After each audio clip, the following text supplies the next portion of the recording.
ਅਕਾਲ ਜੀ। News Asia Punjabi ਦੇਖ ਰਹੇ ਸਾਰੇ ਦਰਸ਼ਕਾਂ ਦਾ ਸਵਾਗਤ ਹੈ। ਮੈਂ ਹਾਂ ਕੁਲਵੰਤ ਸਿੰਘ। ਇन्हीं ਦਿਨੀ ਇਨਸਾਨੀਅਤ ਬਿਮਾਰੀਆਂ ਦੇ ਦੌਰ ਵਿੱਚੋਂ ਲੰਘ ਰਹੀ ਹੈ।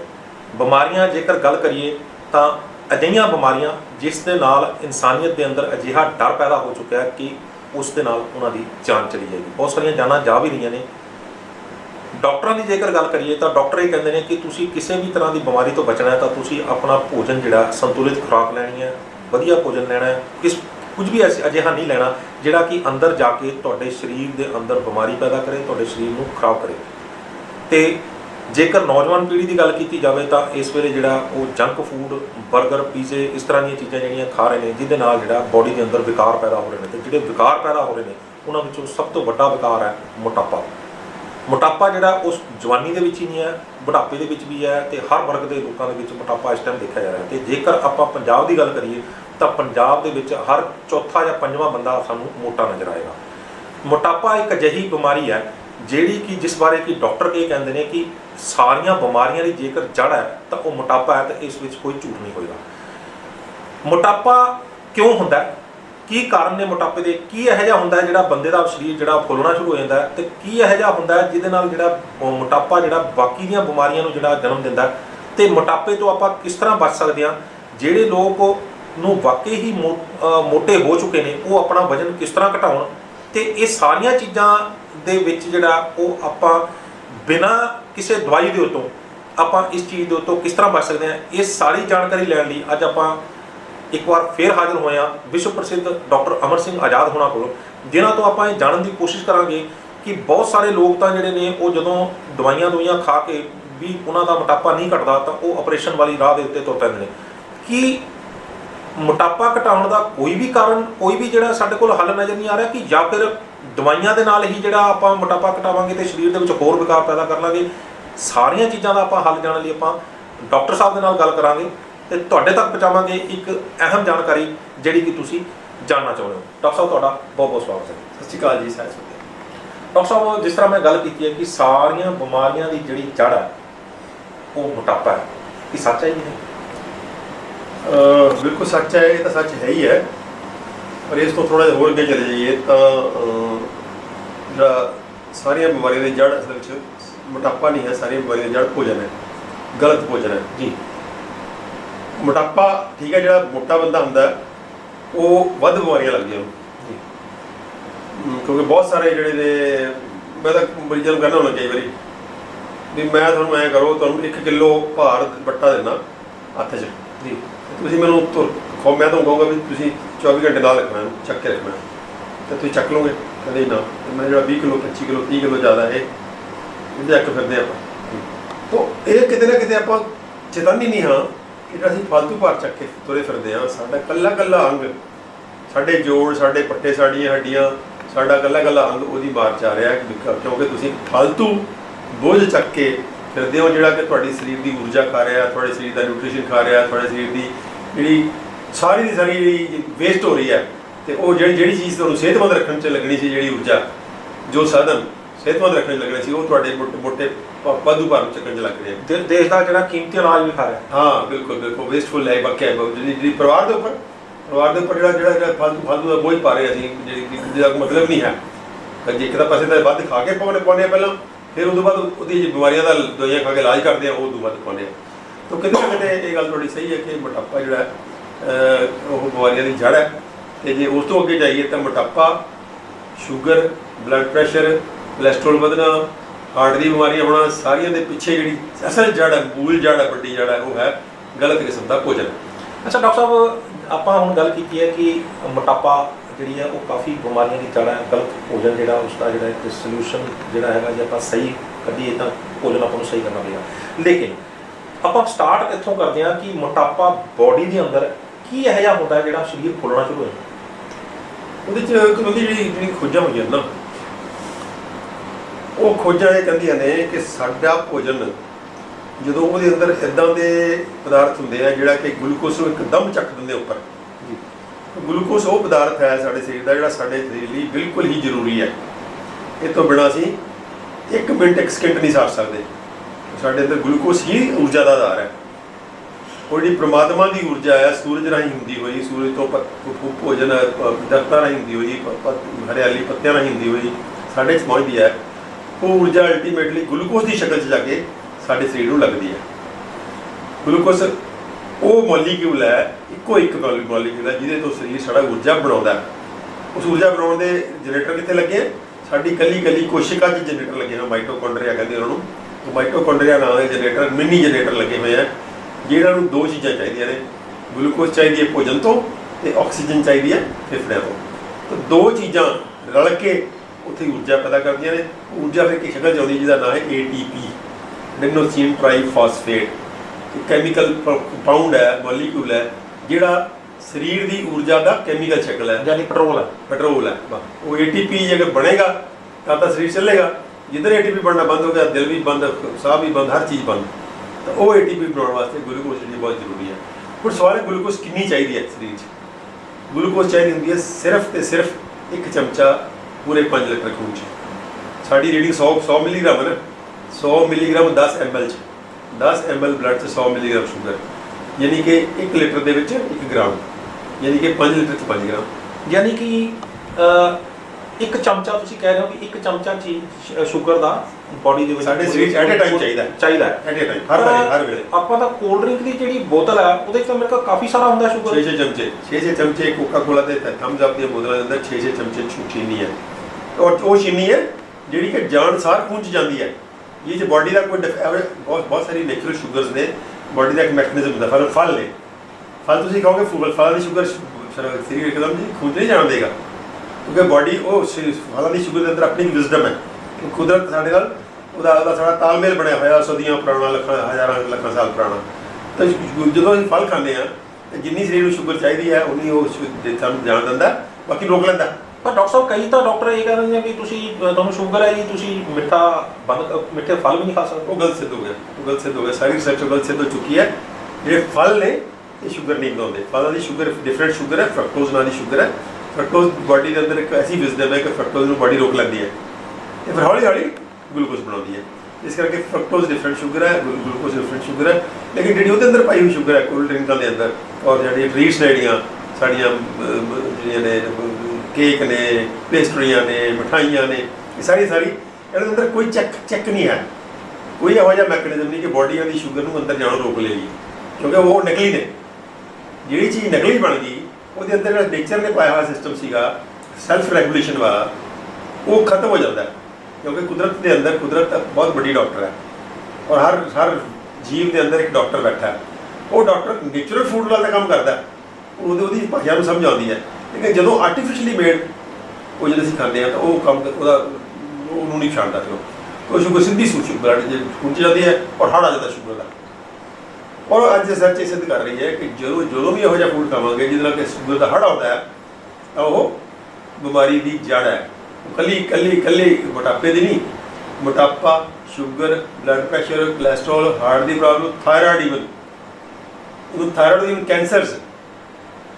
ਸੋ ਲਗਭਗ ਸਾਰੀਆਂ ਬਿਮਾਰੀਆਂ ਜਿੰਨੀਆਂ ਪੁਰਾਣੀਆਂ ਤੇ ਲਾਲਾਜ ਬਿਮਾਰੀਆਂ ਅਸੀਂ ਸੋਚ ਸਕਦੇ ਹਾਂ, ਉਹ ਸਾਰੀਆਂ ਦੀ ਕਿਤੇ ਨਾ ਕਿਤੇ ਜੜ ਕਿਤੇ 50% ਹੈ, ਕਿਤੇ 60% ਹੈ, ਕਿਤੇ 70% ਹੈ, ਕਿਤੇ 100% ਹੈ। ਉਹ ਕਿਹੜੇ ਭੋਜਨ ਨੇ? ਜਿਹੜੇ ਭੋਜਨ ਖੂਨ 'ਚ ਗਲੂਕੋਜ਼ ਦਾ ਹੜ ਲਿਆ ਦਿੰਦੇ ਇੱਕਦਮ। ਤਾਂ ਉਹ ਭੋਜਨ ਜੇ ਅਸੀਂ ਖਾਣੇ ਬੰਦ ਕਰ ਦਈਏ ਤੇ ਅਸੀਂ ਕੁਦਰਤੀ ਭੋਜਨ ਖਾਣੇ ਸ਼ੁਰੂ ਕਰ ਦਈਏ ਤਾਂ ਬਸ ਇੰਨਾ ਹੀ ਮਤਲਬ। ਡਾਕਟਰ ਸਾਹਿਬ, ਇੱਕ ਚੀਜ਼ ਜਿਹੜੀ ਤੁਸੀਂ ਹੁਣ ਦੱਸੀ ਹੈ ਕਿ ਸਰੀਰ ਦੇ ਅੰਦਰ ਗਿਆ ਭੋਜਨ, ਗਲਤ ਭੋਜਨ ਗਿਆ ਤੇ ਸਰੀਰ ਦੇ ਅੰਦਰ ਸ਼ੂਗਰ ਦਾ ਹੜ ਆ ਗਿਆ। ਹੁਣ ਉਹ ਹੜ ਆਇਆ ਜਦੋਂ, ਤਾਂ ਸਰੀਰ ਉਸ ਹੜ ਨੂੰ ਸਾਂਭਦਾ ਕਿਵੇਂ? ਸਰੀਰ ਉਸ ਹੜ ਨੂੰ ਸਾਂਭਦਾ ਇਨਸੂਲਿਨ ਨਾਲ। ਇਨਸੂਲਿਨ ਸਰੀਰ ਕੋਲ ਇੱਕ ਵੈਪਨ ਹੈ। ਇਨਸੂਲਿਨ ਨਾਲ ਜਿਹੜੀ ਗਲੂਕੋਜ਼ ਵੱਧ ਹੁੰਦੀ ਹੈ, ਕਿਉਂਕਿ ਗਲੂਕੋਜ਼ ਜਿਹੜੀ ਹੈ ਜ਼ਹਿਰ ਹੈ। ਵਾਧੂ ਗਲੂਕੋਜ਼ ਜਿਹੜੀ ਹੈ ਉਹ ਸਰੀਰ ਲਈ, ਖਾਸ ਕਰਕੇ ਨਰਵਸ ਸਿਸਟਮ ਲਈ, ਬ੍ਰੇਨ ਲਈ, ਸਾਰੇ ਸਿਸਟਮ ਲਈ ਬਹੁਤ ਤਕੜਾ ਜ਼ਹਿਰ ਹੈ। ਜੇ ਉਹ ਉੱਥੇ ਰਹਿੰਦੀ ਹੈ ਤਾਂ ਉਹ ਸਾਨੂੰ ਮਾਰੂ ਸਾਬਤ ਹੋ ਸਕਦੀ ਹੈ। ਸਾਡਾ ਸਰੀਰ ਜਿਹੜਾ ਉਹ ਚੱਲੇਗਾ ਨਹੀਂ ਔਰ ਬਿਮਾਰ ਹੋ ਜਾਏਗਾ ਇੱਕਦਮ। ਫਿਰ ਕੁਦਰਤ ਨੇ ਕੀ ਕੀਤਾ, ਉਹਦਾ ਇਨਸੂਲਿਨ ਪਾਈ ਹੈ ਕਿ ਜਦੋਂ ਹੀ ਗਲੂਕੋਜ਼ ਦਾ ਹੜ ਆਉਂਦਾ ਹੈ ਤਾਂ ਮਗਰ ਇਨਸੂਲਿਨ ਦਾ ਹੜ ਆ ਜਾਂਦਾ। ਕੁਦਰਤ ਕਰਦੀ ਉਹਨੂੰ ਨਿਊਟਰਲਾਈਜ਼ ਕਰਨ ਲਈ। ਔਰ ਦੋਨਾਂ ਦਾ ਮਿਲ ਕੇ ਜਿਹੜਾ ਨੁਕਸਾਨ ਹੁੰਦਾ ਹੈ ਗਲੂਕੋਜ਼ ਤੇ ਇਨਸੂਲਿਨ ਦੇ ਹੜ ਦਾ, ਉਹ 1+1 2 ਨਹੀਂ ਹੈ, 1+1 11 ਹੈ। ਅੱਛਾ। ਤਾਂ ਜਿਹੜਾ ਖਤਰਨਾਕ ਵਰਤਾਰਾ ਹੈ, ਗਲੂਕੋਜ਼ ਵਾਧੂ ਸਰੀਰ ਦੇ ਅੰਦਰ ਇੱਕਦਮ ਸ਼ੂਟਅਪ ਔਰ ਉਹਦੇ ਮਗਰੇ ਇਨਸੂਲਿਨ ਸ਼ੂਟਅਪ, ਇਹ ਦੋਨੋਂ ਮਿਲ ਕੇ ਤਬਾਹੀ ਮਚਾਉਂਦੇ ਸਰੀਰ ਦੇ ਅੰਦਰ। ਕੀ ਹੁੰਦਾ ਇਹਦੇ ਨਾਲ? ਦੋਨੋਂ ਬਿਮਾਰ ਕਰਦੇ, ਦੋਨੋਂ ਜਿਹੜੇ ਦਿਓ ਨੇ। ਤਾਂ ਸ਼ੂਗਰ ਤਾਂ ਹੈਗੀ ਹੈਗੀ, ਇਨਸੂਲਿਨ ਉਸ ਤੋਂ ਵੀ ਵੱਡਾ ਦਿਓ ਗਾ ਜਿਹੜਾ ਕਿ ਤੁਹਾਡੇ ਹਰ ਅੰਗ ਨੂੰ ਖਰਾਬ ਕਰਦਾ ਹੈ। ਅੱਛਾ, ਜਦੋਂ ਇਨਸੂਲਿਨ, ਮੋਟਾਪਾ ਖਾਸ ਕਰਕੇ ਮੋਟਾਪਾ ਕਰਦਾ ਹੈ, ਖਾਸ ਕਰਕੇ ਮੋਟਾਪਾ ਕਰਦਾ ਹੈ। ਇਨਸੂਲਿਨ ਪਲੱਸ ਸ਼ੂਗਰ ਦੋਨੋਂ ਜਦੋਂ ਚੀਜ਼ਾਂ ਮਿਲ ਜਾਂਦੀਆਂ ਨੇ ਤਾਂ ਫਿਰ ਅੰਦਰ ਬਾਡੀ ਦੇ ਅੰਦਰ ਕਿਸ ਤਰ੍ਹਾਂ ਕੀ ਬਦਲਾਅ ਹੁੰਦੇ ਨੇ? ਦੋਨੋਂ ਆਪਣੀ ਕਿਸਮ ਦੇ ਜ਼ਹਿਰ ਨੇ ਨਾ, ਤੇ ਦੋਨੋਂ ਮਿਲ ਜਾਂਦੇ ਜਦੋਂ ਜ਼ਹਿਰ ਹੈ ਤਾਂ ਉਹ ਫਿਰ 1+1 2 ਨਹੀਂ ਬਣਦੇ, 11 ਗੁਣਾ ਜ਼ਿਆਦਾ ਉਹ ਜ਼ਹਿਰੀਲੇ ਹੋ ਕੇ ਕੱਲੇ ਅੰਗ ਨੂੰ, ਕੱਲੀ ਕੋਸ਼ਿਕਾ ਨੂੰ ਖਰਾਬ ਕਰਦੇ ਆ ਔਰ ਅੱਡ ਢੰਗ ਨਾਲ ਕਰਦੇ ਆ। ਥਾਇਰਾਇਡ ਨੂੰ ਇੱਕ ਢੰਗ ਨਾਲ ਕਰਦੇ ਆ, ਬਾਕੀ ਕੋਸ਼ਿਕਾਵਾਂ ਨੂੰ ਇੱਕ ਢੰਗ ਨਾਲ ਕਰਦੇ ਆ, ਦਿਲ ਨੂੰ ਇੱਕ ਢੰਗ ਨਾਲ ਕਰਦੇ ਆ, ਬੀਪੀ ਵਧਾਉਂਦੇ ਆ, ਕੋਲੈਸਟਰੋਲ ਵਧਾਉਂਦੇ ਆ, ਕੈਂਸਰ ਕਰਦੇ ਆ, ਥਾਇਰਾਇਡ ਡੈਮੇਜ ਕਰ ਦਿੰਦੇ ਆ, ਥਾਇਰਾਇਡ ਨੂੰ ਡੈਮੇਜ ਕਰ ਦਿੰਦੇ ਆ। ਤਾਂ ਸਾਰੇ ਦਾ ਸਾਰਾ ਕਿਤੇ ਨਾ ਕਿਤੇ ਕੱਲਾ ਜਿਹਨੂੰ ਕਹਿੰਦੇ ਆ ਦਿਓ ਨੇ। ਇਸ ਕਰਕੇ ਸਾਨੂੰ ਕੀ ਕਰਨਾ ਹੈ ਕਿ ਸਾਨੂੰ ਇਹੋ ਜਿਹੇ ਭੋਜਨ ਖਾਣੇ ਆ ਜਿਹੜੇ ਕਿ ਇਨਸੂਲਿਨ ਦਾ ਗਲੂਕੋਜ਼ ਹਾਰਟ ਨਾ ਲਿਆਉਣ। ਜੇ ਇਨਸੂਲਿਨ ਦਾ ਗਲੂਕੋਜ਼ ਹਾਰਟ ਨਹੀਂ ਆਊਗਾ ਤਾਂ ਇਨਸੂਲਿਨ ਦਾ ਹਾਰਟ ਨਹੀਂ ਆਊਗਾ। ਤਾਂ ਸਾਡੇ ਹੱਥ 'ਚ ਕੀ ਹੈ? ਭੋਜਨ। ਇਹ ਡਾਕਟਰ ਸਾਹਿਬ, ਆਪਾਂ ਉੱਥੇ ਆਉਂਦੇ ਆ ਇਲਾਜ ਕਰਨ ਵੀ ਆਉਂਦੇ ਆ, ਆਪਾਂ ਕੀ ਵਿਚਾਰ ਲੈਣਗੇ ਇਹ ਵੀ ਆਉਂਦੇ ਆ, ਪਰ ਮੈਂ ਇਹ ਜਾਣਨਾ ਚਾਹੁੰਦਾ ਵੀ ਜਦੋਂ ਬਾਡੀ ਦੇ ਅੰਦਰ ਵੱਧ ਸ਼ੂਗਰ ਚਲੇਗੀ, ਇਨਸੂਲਿਨ ਦਾ ਵੀ ਹੜ ਆ ਗਿਆ, ਤਾਂ ਸਰੀਰ ਉਸ ਸਾਰੇ ਸਿਸਟਮ ਨੂੰ ਸੰਭਾਲਦਾ ਕਿਵੇਂ?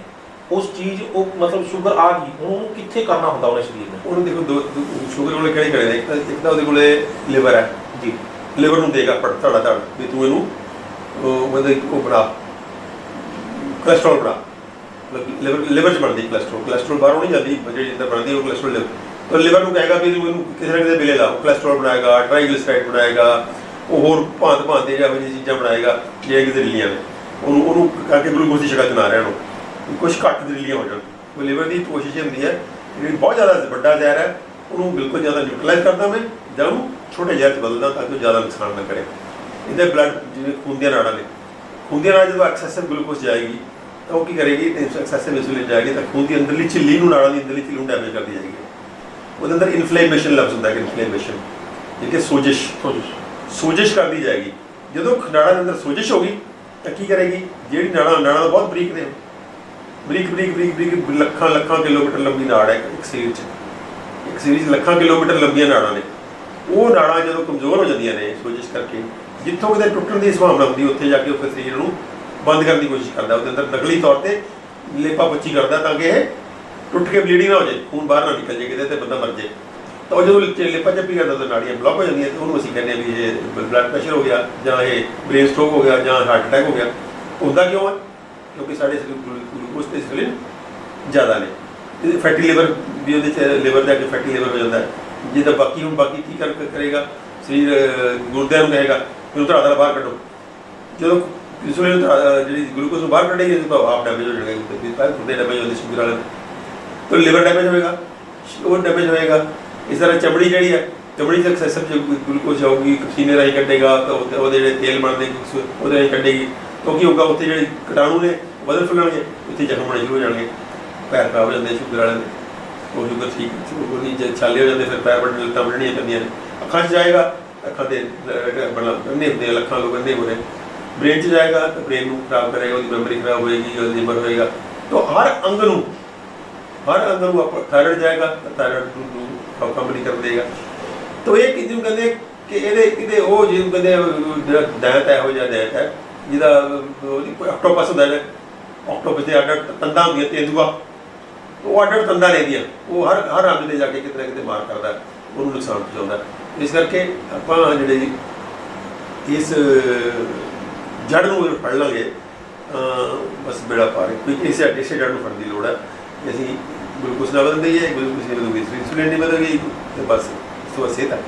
ਅੱਛਾ, ਇਹ ਤਾਂ ਤੁਸੀਂ ਦੱਸਤਾ ਵੀ ਕਿਹੜੇ ਢੰਗ ਨਾਲ ਕਿਹੜੇ ਢੰਗ ਨਾਲ ਜਿਹੜਾ ਸਰੀਰ ਦੇ ਅੰਦਰ, ਬਾਡੀ ਦੇ ਅੰਦਰ ਜਦੋਂ ਗਲੂਕੋਜ਼ ਐਕਸਟਰਾ ਜਾਂਦਾ, ਇਨਸੂਲਿਨ ਦਾ ਹੜ ਆਉਂਦਾ, ਉਹਨੂੰ ਖਤਮ ਕਰਨ ਲਈ ਦੋਨੋਂ ਚੀਜ਼ਾਂ ਜਦੋਂ ਇਕੱਠੀਆਂ ਮਿਲਦੀਆਂ ਨੇ, ਅਤੇ ਕਿਸ ਤਰ੍ਹਾਂ ਜਿਹੜਾ ਉਹ ਅੱਗੇ ਬਾਡੀ ਨੂੰ ਨੁਕਸਾਨ ਹੁੰਦਾ ਹੈ। ਹੁਣ ਆ ਗਈ ਗੱਲ ਕਿ ਬਾਡੀ ਨੂੰ ਨੁਕਸਾਨ ਆਲਰੇਡੀ ਹੋ ਚੁੱਕਿਆ ਕੁਛ ਲੋਕਾਂ ਦੀ ਲੱਖਾਂ ਲੋਕਾਂ ਨੂੰ ਹੋ ਚੁੱਕਿਆ। ਜਿਨ੍ਹਾਂ ਲੋਕਾਂ ਦੇ ਹੋ ਚੁੱਕਿਆ ਉਹਨਾਂ ਨੂੰ ਕਿਸ ਤਰੀਕੇ ਜਿਹੜਾ ਉਹ ਇਸ ਚੀਜ਼ ਤੋਂ ਬਚਣਾ। ਅੱਜ ਕੱਲ੍ਹ ਬਾਜ਼ਾਰ ਦੇ ਵਿੱਚ ਤੁਸੀਂ TV ਦੇ ਉੱਤੇ ਐਡਸ ਆ ਰਹੀਆਂ ਨੇ ਕਿ ਸਾਡੀ ਆਹ ਪ੍ਰੋਡਕਟ ਖਾਓ, ਸਾਡੀ ਆਹ ਦਵਾਈ ਖਾਓ, ਸਾਡਾ ਆਹ ਚੀਜ਼ ਕਰੋ ਅਤੇ ਤੁਹਾਡਾ ਜਿਹੜਾ ਮੋਟਾਪਾ ਦਿਨਾਂ 'ਚ ਖਤਮ ਹੋ ਜਾਏਗਾ, ਆਹ ਚੀਜ਼ ਖਾਓ। YouTube ਦੀਆਂ ਚੀਜ਼ਾਂ ਸਾਰੀਆਂ ਭਰੀਆਂ ਹੋਈਆਂ ਨੇ, ਅਲੱਗ-ਅਲੱਗ ਇਲਾਜ ਦੱਸੇ ਜਾ ਰਹੇ ਨੇ। ਕਿ ਇਹੋ ਹੀ ਇੱਕ ਇਲਾਜ ਨੇ ਜਿਹੜੇ ਸਾਰੇ ਦੱਸੇ ਜਾ ਰਹੇ ਨੇ, ਜਾਂ ਫਿਰ ਇਸ ਤੋਂ ਇਲਾਵਾ ਵੀ ਕਿਸੇ ਤਰੀਕੇ ਨਾਲ ਜਿਹੜਾ ਇਹ ਮੋਟਾਪਾ ਘਟਾਇਆ ਜਾ ਸਕਦਾ? ਦੇਖੋ ਇਹਦੇ 'ਚ ਨਾ ਦੋ ਤਿੰਨ ਗੱਲ ਰੱਖਣੀ ਚਾਹੀਦੀ। ਪਹਿਲੀ ਗੱਲ ਤਾਂ ਮਨੁੱਖੀ ਸਰੀਰ ਜਿਹੜਾ ਕੋਈ ਮਸ਼ੀਨ ਨਹੀਂ ਹੈਗੀ। ਜਿਹੜੀ ਬਦਕਿਸਮਤੀ ਹੈ ਸਾਡੀ, ਜਿਹੜਾ ਮਾਡਰਨ ਮੈਡੀਕਲ ਸਿਸਟਮ ਹੈ, ਜਿਹੜਾ ਇੱਕ ਮੁੱਖ ਧਾਰਾ ਹੈ ਇਸ ਵੇਲੇ ਤੇ, ਜਿਹਦੀ ਡਾਕਟਰੀ ਭਾਰੂ ਹੈ ਇਸ ਵੇਲੇ ਸਾਡੇ ਸਮਾਜ ਤੇ ਸਾਡੇ ਦਿਮਾਗਾਂ 'ਤੇ, ਉਹ ਇਹਨੂੰ ਮਸ਼ੀਨ ਬਣਦਾ। ਉਹਦੇ ਹਿਸਾਬ ਨਾਲ ਜਿਹੜਾ ਅੰਗ ਇੱਕ ਵਾਰੀ ਡੈਮੇਜ ਹੋ ਗਿਆ ਮੁੜ ਕੇ ਠੀਕ ਨਹੀਂ ਹੋ ਸਕਦਾ।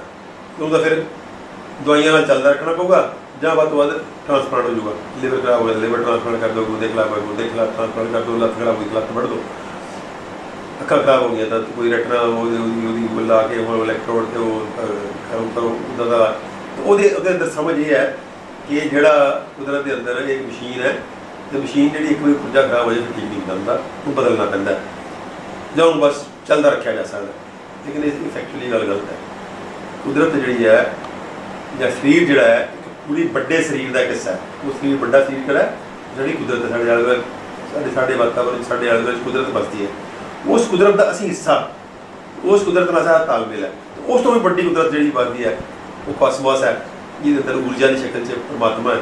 ਤਾਂ ਉਹ ਜੇ ਆਪਾਂ ਨੂੰ ਕਹੀਏ ਧਾਰਮਿਕ ਸ਼ਬਦਾਵਲੀ 'ਚ, ਸਾਡੇ ਅੰਦਰ ਜਿਹੜਾ ਬੈਠਾ ਰੱਬ ਹੈ, ਪਰਮਾਤਮਾ ਹੈ, ਸਾਡਾ ਸਭ ਤੋਂ ਵੱਡਾ ਡਾਕਟਰ ਹੈ। ਉਹ ਆਲਰੇਡੀ ਠੀਕ ਕਰਨ ਦੀ ਕੋਸ਼ਿਸ਼ ਕਰ ਰਿਹਾ ਹੁੰਦਾ ਹੈ। ਆਲਰੇਡੀ ਉਹਦੀ ਪੂਰੀ ਕੋਸ਼ਿਸ਼ ਹੁੰਦੀ ਹੈ ਕਿ ਬੰਦਾ ਆਪਣੀ ਪੂਰੀ ਉਮਰ ਭੋਗ ਕੇ ਮਰੇ। ਔਰ ਉਮਰ ਕਿੰਨੀ ਹੈ? ਉਹ 125 ਸਾਲ। ਵਿਗਿਆਨੀਆਂ ਨੇ ਖੁਦ ਮੰਨ ਲਿਆ ਕਿ ਹਰ ਇੱਕ ਇਨਸਾਨ ਨੂੰ 125 ਸਾਲ ਜਿਉਣਾ ਚਾਹੀਦਾ। ਪਰ ਜਿਹੜਾ ਅੱਜ ਕੱਲ੍ਹ ਐਵਰੇਜ ਉਮਰ ਤਾਂ ਜਿਹੜੀ ਆ ਉਹ 60-65 ਸਾਲ ਦੀ ਜ਼ਰੂਰ ਕਰਿਆ ਸੀ, majority ਲੋਕਾਂ ਦਾ ਜ਼ਰੂਰ ਕਰਿਆ। ਤੋ ਇਹ ਮੈਂ ਵਿਗਿਆਨਕ ਤੱਥ ਇਸ ਕਰਕੇ ਇੱਥੇ ਪੁਆਇੰਟ ਆਊਟ ਕੀਤਾ ਕਿ ਸਾਡਾ ਟਾਰਗੇਟ ਕੀ ਹੈ ਕਿ ਹੈਲਦੀ ਲਾਈਫ, ਐਕਟਿਵ ਲਾਈਫ 125 ਸਾਲ ਸੰਭਵ ਹੈ। ਸਰੀਰ ਦੀ ਜਿਹੜੀ ਸੰਰਚਨਾ ਹੈ ਇੱਦਾਂ ਕੀਤੀ ਹੋਈ ਹੈ, ਸਾਇੰਟਿਸਟਾਂ ਨੇ ਇਸ ਗੱਲ ਨੂੰ ਮੰਨ ਲਿਆ। ਕੋਈ ਇਹ ਕੋਈ ਧਾਰਮਿਕ ਗੱਲ ਨਹੀਂ, ਕਿਸੇ ਧਾਰਮਿਕ ਗੁਰੂ ਨੇ ਨਹੀਂ ਕਿਹਾ ਗੱਲ। ਵਿਗਿਆਨਕ ਕਹਿੰਦੇ ਹੈ, ਉਹਨਾਂ ਨੇ ਸਾਰੀਆਂ ਆਪਣੀ ਤਾਲਮੇਲ ਲਾ ਕੇ ਜੋ ਇੱਕ ਐਸਟੀਮੇਟ ਲਾਇਆ ਹੈ ਕਿ ਹਿਊਮਨ ਸਰੀਰ ਦੀ ਜਿਹੜੀ ਰਚਨਾ ਹੈ ਅੱਜ ਵੀ, ਪੁਰਾਣੇ ਜ਼ਮਾਨੇ ਤਾਂ ਕਹਿੰਦੇ ਸੀ 500 ਸਾਲ ਜਿਉਂਦੇ ਸੀਗੇ, ਬਿਲਕੁਲ ਸੱਚ ਹੋ ਸਕਦਾ ਇਹਦੇ ਟਾਈਮ 'ਤੇ ਕਿ ਜਿਹੜੇ ਬਜ਼ੁਰਗ ਨੇ ਜੇ ਇੰਨਾ ਨੇਚਰਲ ਖਾਂਦੇ ਸੀਗੇ ਅਤੇ ਨੇਚਰ ਨਾਲ ਰਚ ਮਿਚ ਕੇ ਰਹਿੰਦੇ ਸੀ, ਹੋ ਸਕਦਾ ਇੰਨਾ ਲੰਬਾ ਵਿੱਚ ਜਿਉਂ ਜਾਂਦੇ ਹੋਣ। ਲੇਕਿਨ ਅੱਜ ਵੀ ਸਾਇੰਟਿਸਟ ਖੁਦ ਕਹਿ ਰਹੇ ਹੈ ਕਿ ਅੱਜ ਦੀ ਜਿਹੜੇ ਸਾਰੇ ਹਾਲਾਤ ਨੇ ਇਹਦੇ ਹਿਸਾਬ ਨਾਲ ਵੀ 125 ਸਾਲ ਜੀ। ਹੁਣ ਜੇ ਅਸੀਂ ਜਲਦੀ ਮਰ ਰਹੇ ਹਾਂ ਤਾਂ ਕਿਤੇ ਨਾ ਕਿਤੇ ਉਹਦਾ ਕਿਤੇ ਨਾ ਕਿਤੇ ਗਲਤੀ ਕਰ ਰਹੇ ਹਾਂ ਅਸੀਂ। ਜਿਹੜੀ ਆਪਾਂ ਗੱਲ ਕਰ ਰਹੇ ਸੀ ਕਿ ਜਿਹੜਾ ਸਰੀਰ ਦੇ ਉੱਤੇ ਕੁਦਰਤ ਬੈਠੀ ਹੈ, ਪਰਮਾਤਮਾ ਬੈਠਾ ਹੈ, ਕੋਈ ਊਰਜਾ ਬੈਠੀ ਹੈ ਜਿਹੜੀ ਸਾਨੂੰ ਹਰ ਵੇਲੇ ਰਿਪੇਅਰ ਕਰਨ ਦੀ ਕੋਸ਼ਿਸ਼ ਕਰਦੀ ਹੈ। ਸਾਡੇ ਇਕੱਲੇ ਅੰਗ ਦੀ ਰਿਪੇਅਰ ਕਰਨ ਦੀ ਸਮਰੱਥਾ ਹੈਗੀ ਹੈ। ਔਰ ਕੁਦਰਤ ਜੀਨ ਜੈਨੇਟਿਕ ਡੈਮੇਜ ਤੱਕ, ਅਗਰ ਸਾਡਾ ਜੀਨ ਵੀ ਡੈਮੇਜ ਹੋਵੇ ਉਹ ਵੀ ਰਿਪੇਅਰ ਹੋ ਜਾਂਦੇ ਆ। ਮਤਲਬ ਮੰਨ ਲਓ ਵੀ ਮੈਂ ਆਪਣੇ ਦੇ ਉੱਤੇ ਉਦਾਹਰਨ ਜੇਕਰ ਲਾ ਕੇ ਚੱਲਾਂ ਵੀ ਮੈਂ ਬਹੁਤ ਮੋਟਾ ਅਤੇ ਮੈਂ ਤੁਹਾਡੀ ਗੱਲ ਸੁਣ ਲਈ ਅਤੇ ਮੈਂ ਉਹ ਜੰਕ ਫੂਡ ਜਾਂ ਪੁੱਠਾ ਸਿੱਧਾ ਖਾਣਾ ਜਿਹੜਾ ਉਹ ਬੰਦ ਕਰਤਾ, ਕੀ ਮੇਰੇ ਜਿਹੜੇ ਸਹੀ ਭੋਜਨ ਖਾਣ ਨਾਲ ਜੋ ਮੇਰੇ ਅੰਦਰ ਵਿਕਾਰ ਪੈਦਾ ਹੋਏ ਉਹ ਠੀਕ ਹੋਣੇ ਸ਼ੁਰੂ ਹੋ ਜਾਣਗੇ? ਬਿਲਕੁਲ, ਇਹ ਕਮਾਲ ਦੀ ਚੀਜ਼ ਹੈ।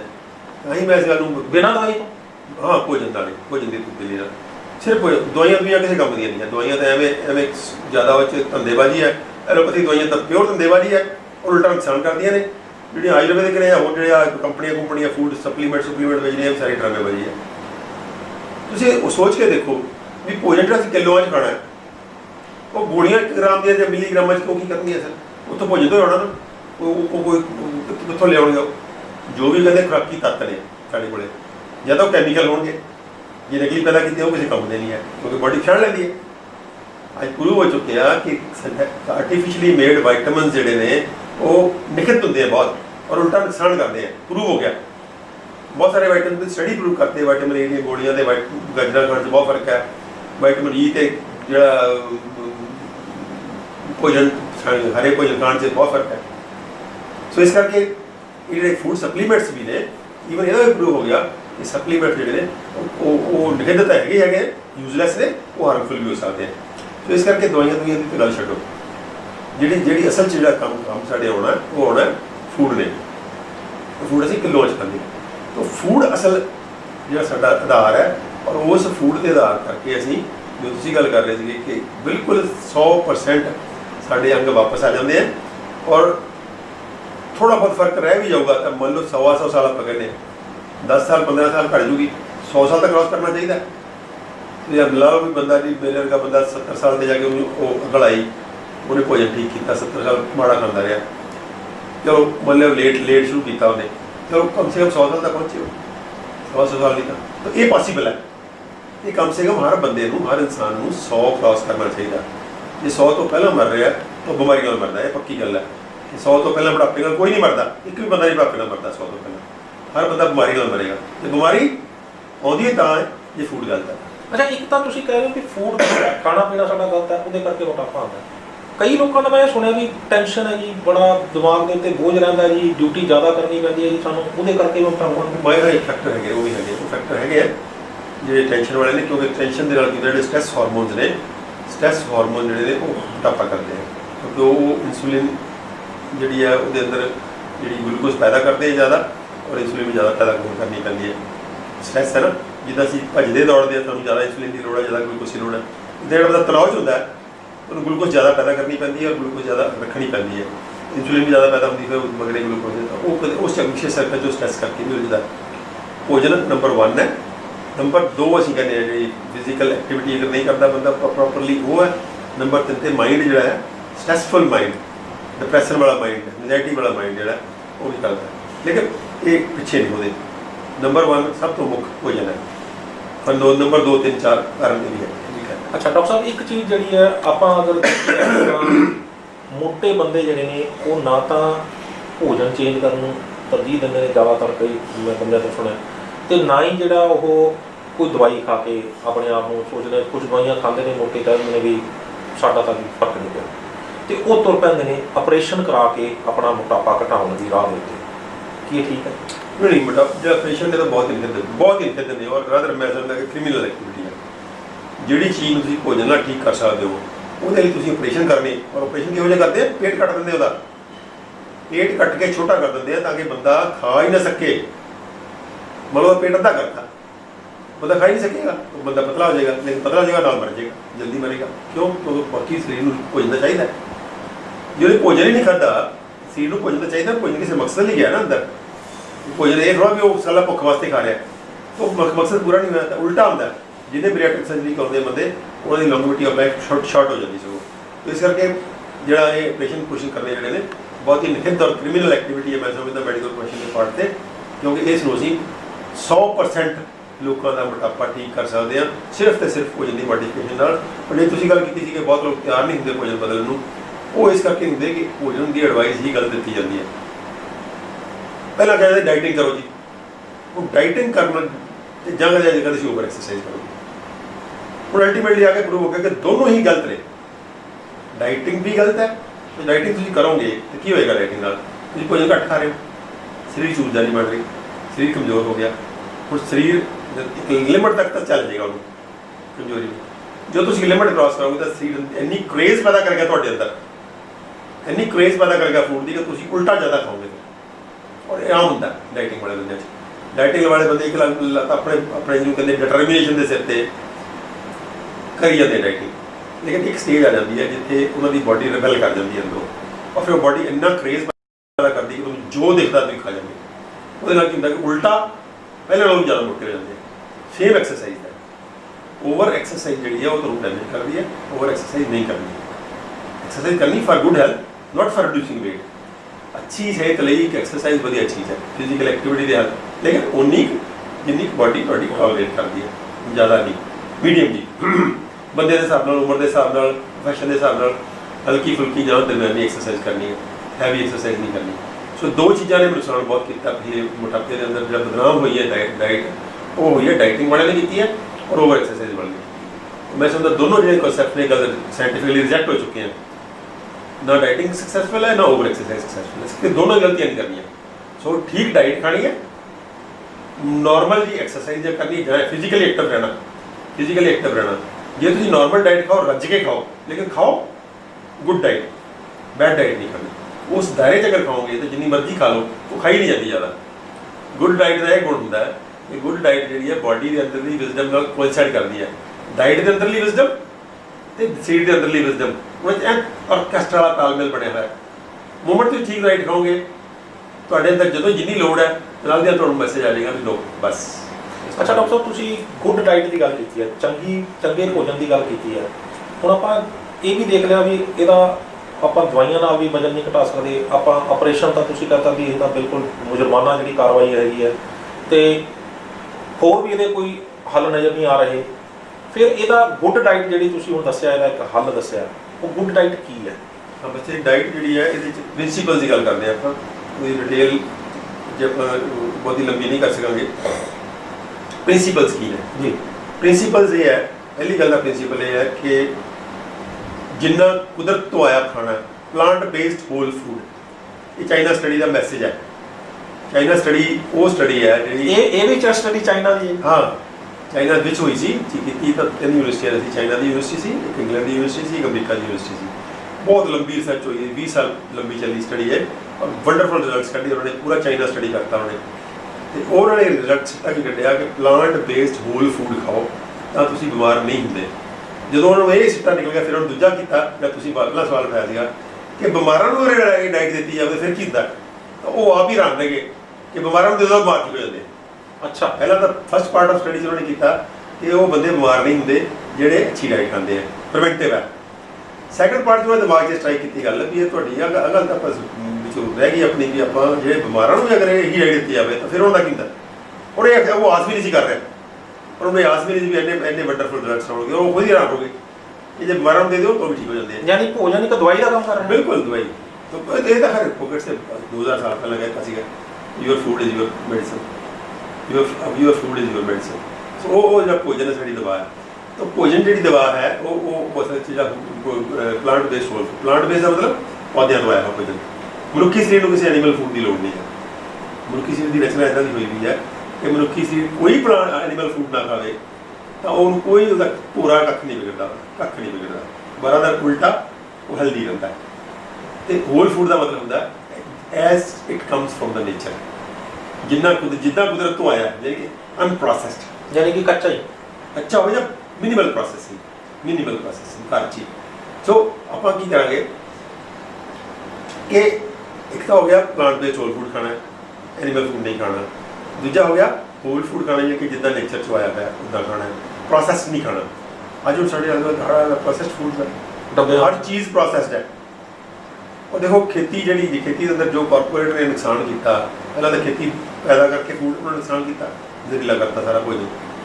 ਫਿਰ ਵੀ ਉਹਨਾਂ ਦਾ ਸਬਰ ਨਹੀਂ ਆਇਆ, ਫਿਰ ਉਹ ਖੇਤਾਂ 'ਚੋਂ ਚੱਕ ਕੇ ਭੋਜਨ ਉੱਧਰ ਲਿਜਾਣ ਲੱਗੇ। ਔਰ ਜਿਹੜਾ ਹੁਣ ਵਰਤਾਰਾ ਹੋਇਆ ਐਕਟਾਂ ਵਾਲਾ, ਇਹਦੇ ਅੰਦਰ ਤਾਂ ਸਾਰੇ ਦਾ ਸਾਰਾ ਭੋਜਨ ਪ੍ਰੋਸੈਸਡ ਹੋ ਕੇ ਤੁਹਾਡੇ ਕੋਲ ਆਊਗਾ। ਜਦੋਂ ਉਹਨਾਂ ਨੇ ਸਿੱਧਾ ਕੰਪਨੀ ਦਾ ਖਰੀਦ ਲੈਣਾ, ਫਿਰ ਉਹ ਡੱਬਿਆਂ 'ਚ ਬੰਦ ਕਰਕੇ ਭੇਜਣਗੇ। ਜਿਵੇਂ ਅਮਰੀਕਾ 'ਚ ਤੁਹਾਨੂੰ ਪਤਾ ਦੁੱਧ ਜਿਹੜਾ ਹੈ ਕੋਈ ਬੰਦਾ ਡੇਅਰੀ ਤੋਂ ਨਹੀਂ ਖਰੀਦ ਸਕਦਾ, ਕੱਚਾ ਬੈਨ ਹੈ, ਜੇਲ੍ਹ ਹੋ ਜਾਂਦੀ ਉੱਥੇ, ਵੇਚਣ ਵਾਲੇ ਨੂੰ ਵੀ ਤੇ ਖਰੀਦਣ ਵਾਲੇ ਨੂੰ ਵੀ। ਐਕਸਕਿਊਜ਼ ਕੀ ਹੈ? ਬਸ ਪੈਟੀ ਐਕਸਕਿਊਜ਼ ਕਿ ਵੀ ਤੁਸੀਂ ਜੀ ਬਿਮਾਰ ਹੋ ਜਾਓਗੇ ਕੱਚੇ ਨੂੰ। ਬੜੀ ਫੂਲਸ ਅਸੀਂ ਕੋਈ ਪਾਗਲ ਗਰਮ ਕਰਕੇ ਪੀ ਲਾਂਗੇ ਅਸੀਂ ਆਪੇ। ਤਾਂ ਉਹ ਜਿਹੜਾ ਇੱਕ ਐਕਸਕਿਊਜ਼ ਹੁੰਦੇ ਹੈ ਕਿ ਤੁਸੀਂ ਜੀ ਬਿਮਾਰ ਹੋ ਜਾਓਗੇ, ਉਹ ਪਹਿਲਾਂ ਫੈਕਟਰੀਆਂ ਖਰੀਦੀਆਂ ਨੇ, ਫਿਰ ਉਹ ਫੈਕਟਰੀਆਂ ਜਾਂਦਾ ਹੈ, ਫਿਰ ਉਹਦੇ ਪਾਸਟਰਾਈਜ਼ ਹੁੰਦਾ, ਫਿਰ ਪਲਾਸਟਿਕ ਦੀਆਂ ਬੋਤਲਾਂ ਬੰਦ ਹੋ ਕੇ ਵੱਡੇ ਸਟੋਰਾਂ 'ਚ ਆਉਂਦਾ। ਔਰ ਪਲਾਸਟਿਕ ਦੀ ਬੋਤਲ 'ਚ ਪਿਆ ਦੁੱਧ ਕਦੇ ਆਰਗੈਨਿਕ ਹੈ। ਤਾਂ ਇਹ ਜਿਹੜਾ ਵਰਤਾਰਾ ਹੈ ਪ੍ਰੋਸੈਸਿੰਗ ਦਾ, ਸੋ ਪ੍ਰੋਸੈਸਡ ਫੂਡ ਕੋਈ ਨਹੀਂ ਖਾਣਾ। All processed foods are bad foods. ਅੱਛਾ ਡਾਕਟਰ ਸਾਹਿਬ, ਮੈਂ ਇੱਕ ਜਿਹੜੀ ਚੀਜ਼ ਪੁੱਛਣਾ ਚਾਹੁੰਦਾ, ਆਮ ਬੰਦਾ ਹੈ, ਸ਼ਾਇਦ ਤੁਹਾਡੀ ਗੱਲ ਨੂੰ ਪੱਲੇ ਘੱਟ ਪੈ ਰਹੀ ਹੋਵੇ, ਮੈਂ ਇੱਕ ਆਮ ਬੰਦੇ ਦੀ ਭਾਸ਼ਾ 'ਚ ਪੁੱਛਣਾ ਚਾਹੁੰਦਾ। ਮੈਂ ਸਵੇਰੇ ਉੱਠਿਆ ਮੇਰੇ ਸਾਰੇ ਦਿਨ ਦੀ ਭੋਜਨ ਦੀ ਜਿਹੜੀ ਉਹ ਦਿਨ ਚਰਿਆ ਕੀ ਹੋਣੀ ਚਾਹੀਦੀ? ਅਸੀਂ ਗੁਰੂ ਜੀ ਸੱਤ ਭੋਜਨਾਂ ਦੀ ਪਲੈਨਿੰਗ ਸਿਖਾਉਂਦੇ ਹਾਂ ਮਰੀਜ਼ਾਂ ਨੂੰ। ਸੱਤ ਭੋਜਨ ਕਹਿੰਦੇ ਅਸੀਂ ਜੀ, 7 ਵਾਰ ਖਾਂਦੇ, ਅਸੀਂ ਤੋਂ ਬਾਅਦ ਖਾਣ ਦੀ ਲੋੜ ਨਹੀਂ ਹੁੰਦੀ। ਸਭ ਤੋਂ ਪਹਿਲਾਂ ਸਵੇਰੇ ਉੱਠ ਕੇ ਅਸੀਂ ਕੁਝ ਨਾ ਕੁਝ ਲੈਂਦੇ ਹਾਂ, ਅਨੁਸਾਰ ਪਾਣੀ ਪੀਣਾ ਹੁੰਦਾ। ਹਾਂ, ਮੈਂ ਤਾਂ ਪਹਿਲਾਂ ਭੋਜਨ ਲੈਂਦੀ ਆਪਾਂ ਜੀ। ਨੰਬਰ 1 ਭੋਜਨ ਹੋ ਗਿਆ ਸਵੇਰੇ ਉੱਠਣ ਸਾਰ ਜੀ। ਨੰਬਰ 2 ਦੇ ਹੋ ਸਾਡਾ ਨਾਸ਼ਤਾ। ਨੰਬਰ 3 ਤੇ ਨਾਸ਼ਤੇ ਦੇ ਲੰਚ ਦੇ ਵਿਚਾਲੇ ਅਸੀਂ ਕੁਝ ਪ੍ਰੀ ਲੰਚ ਲੈਂਦੇ ਹਾਂ। 3 ਚੌਥਾ ਹੋ ਗਿਆ ਲੰਚ। 5ਵਾਂ ਹੋ ਗਿਆ ਤੁਹਾਡਾ ਪੋਸਟ ਲੰਚ, ਯਾਨੀ ਕਿ ਦੁਪਹਿਰ 4-5 ਵਜੇ ਆ ਆਪਾਂ ਕਰਦੇ ਹਾਂ। ਫਿਰ ਪ੍ਰੀ ਡਿਨਰ 6ਵਾਂ ਤੇ 7ਵਾਂ ਡਿਨਰ। ਸੋ 7 ਤੋਂ ਬਾਅਦ ਜਾਣ ਦੀ ਅੱਗੇ ਜਾਣ ਦੀ ਲੋੜ ਨਹੀਂ ਹੈ। ਉਹ ਸੱਤਾ ਖਾਣੇ ਦੀ ਪਲੈਨ ਸਿਖਾ ਦਿੰਦੇ ਅਸੀਂ ਮਰੀਜ਼ਾਂ ਨੂੰ, ਔਰ ਬਹੁਤ ਸੋਹਣੀ ਲੋਕ ਫੋਲੋ ਕਰ ਰਹੇ ਹਨ ਔਰ ਵੰਡਰਫੁਲ ਰਿਜ਼ਲਟਸ ਆ ਰਹੇ। ਉਹਦੇ 'ਚ ਪਹਿਲਾਂ ਸਵੇਰੇ ਉੱਠਣ ਸਾਰ ਅਸੀਂ ਕੀ ਦਿੰਦੇ ਹਾਂ? ਸਵੇਰੇ ਉੱਠਣ ਸਾਰ ਤੁਸੀਂ ਕੋਈ ਵੀ, ਅਸੀਂ ਕਹਿੰਦੇ ਹਾਂ ਕਿ ਰਾਤ ਦੇ ਖਾਣੇ ਅਤੇ ਸਵੇਰ ਦੇ ਨਾਸ਼ਤੇ ਦੇ ਵਿਚਾਲੇ 12 ਘੰਟੇ ਤੋਂ ਬਾਅਦ ਦਾ ਵਕਫਾ ਪਾਉਣਾ।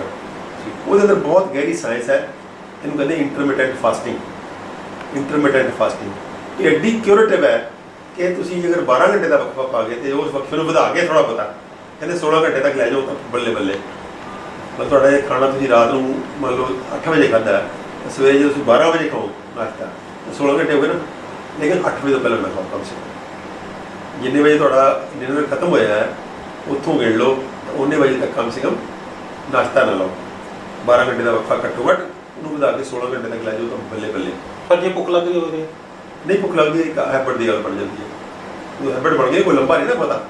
12 घंटे नेचुरल है जी, 12 घंटे नेचुरल ही नहीं खाते। चलो अगला उठन सार में बिस्कुट ना खाइए, बस उठन सार असं कहने पानी पियो, कितना वन कोई किन्ने की कोई प्यास जितनी लगी पियो, 1 गिलास 2 गिलास बहुत नहीं, बहुत एक्सेसिव पानी नहीं पीना चाहिए, बहुत एक्सेसिव पानी नहीं पीना चाहिए। पर कई लोग तो मैं सुनिया है भी वो कहते हैं भी 3 लीटर पानी कोई पियो। नहीं नुकसान करते हो, एक्सेसिव पानी पीने की लोड़ नहीं, सारे सिर से बुझ पाएगा। मैं मरदे देखे लोग एक्सेसिव पानी पी पी, मेरा अपना दोस्त मरिया वो ऐसा झलिया मूँह चल कुद गया, डॉक्टर बाजवा होंदा सी इत्थे, वो पानी पी पी मरिया जांदा हुंदा सी, साल बाद ही मर गया पानी पी पी।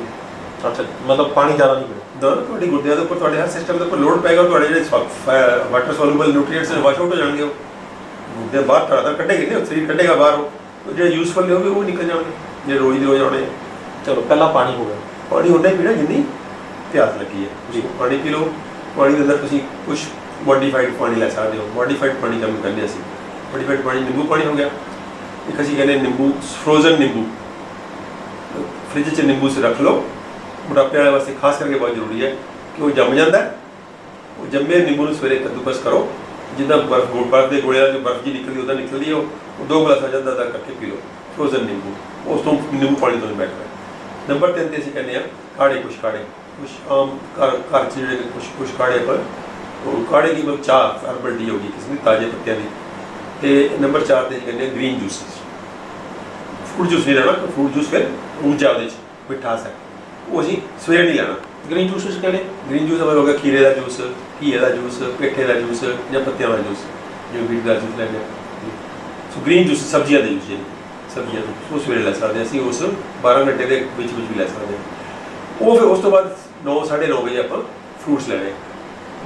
आइडियल असीं कहते हैं कि ब्रेकफास्ट एक्सक्लूसिव फलां ना करो, आइडियल है, लेकिन बहुत लोग इहनूं नहीं कर पाते क्योंकि उन्होंने लाइफ का रूटीन थोड़ा बिजी होंदा, उहनूं असीं मॉडिफाई कर दिंदे हैं। आइडियल आप गल करते हैं, पहले आइडियल है कि ब्रेकफास्ट जो 12 बजे तक तुम फल खाओ, 12 बजे तो बाद थोड़ा बगैर पा के थोड़ी सलाद खाओ, तो फिर उस तो बाद अपना दोपहर का लंच करो। लंच तक ठीक हो गया, तो उस तो बाद लंच तो बाद इवनिंग टाइम टी के टाइम पर फिर काढ़ा दोबारा पी लो, वही काढ़ा सेम काढ़ा, फिर उस तो बाद आ जाओ तुम रात को खाओ सलाद खाओ, तो सलाद करके फिर दोबारा रात का खाना। तो डॉक्टर साहब मैनू ये लग रहा है कि ज़्यादातर दर्शकों को ये लगेगा कि जो डॉक्टर साहब दस रहे हैं ये तो बहुत कमजोर हो जाएगा शरीर।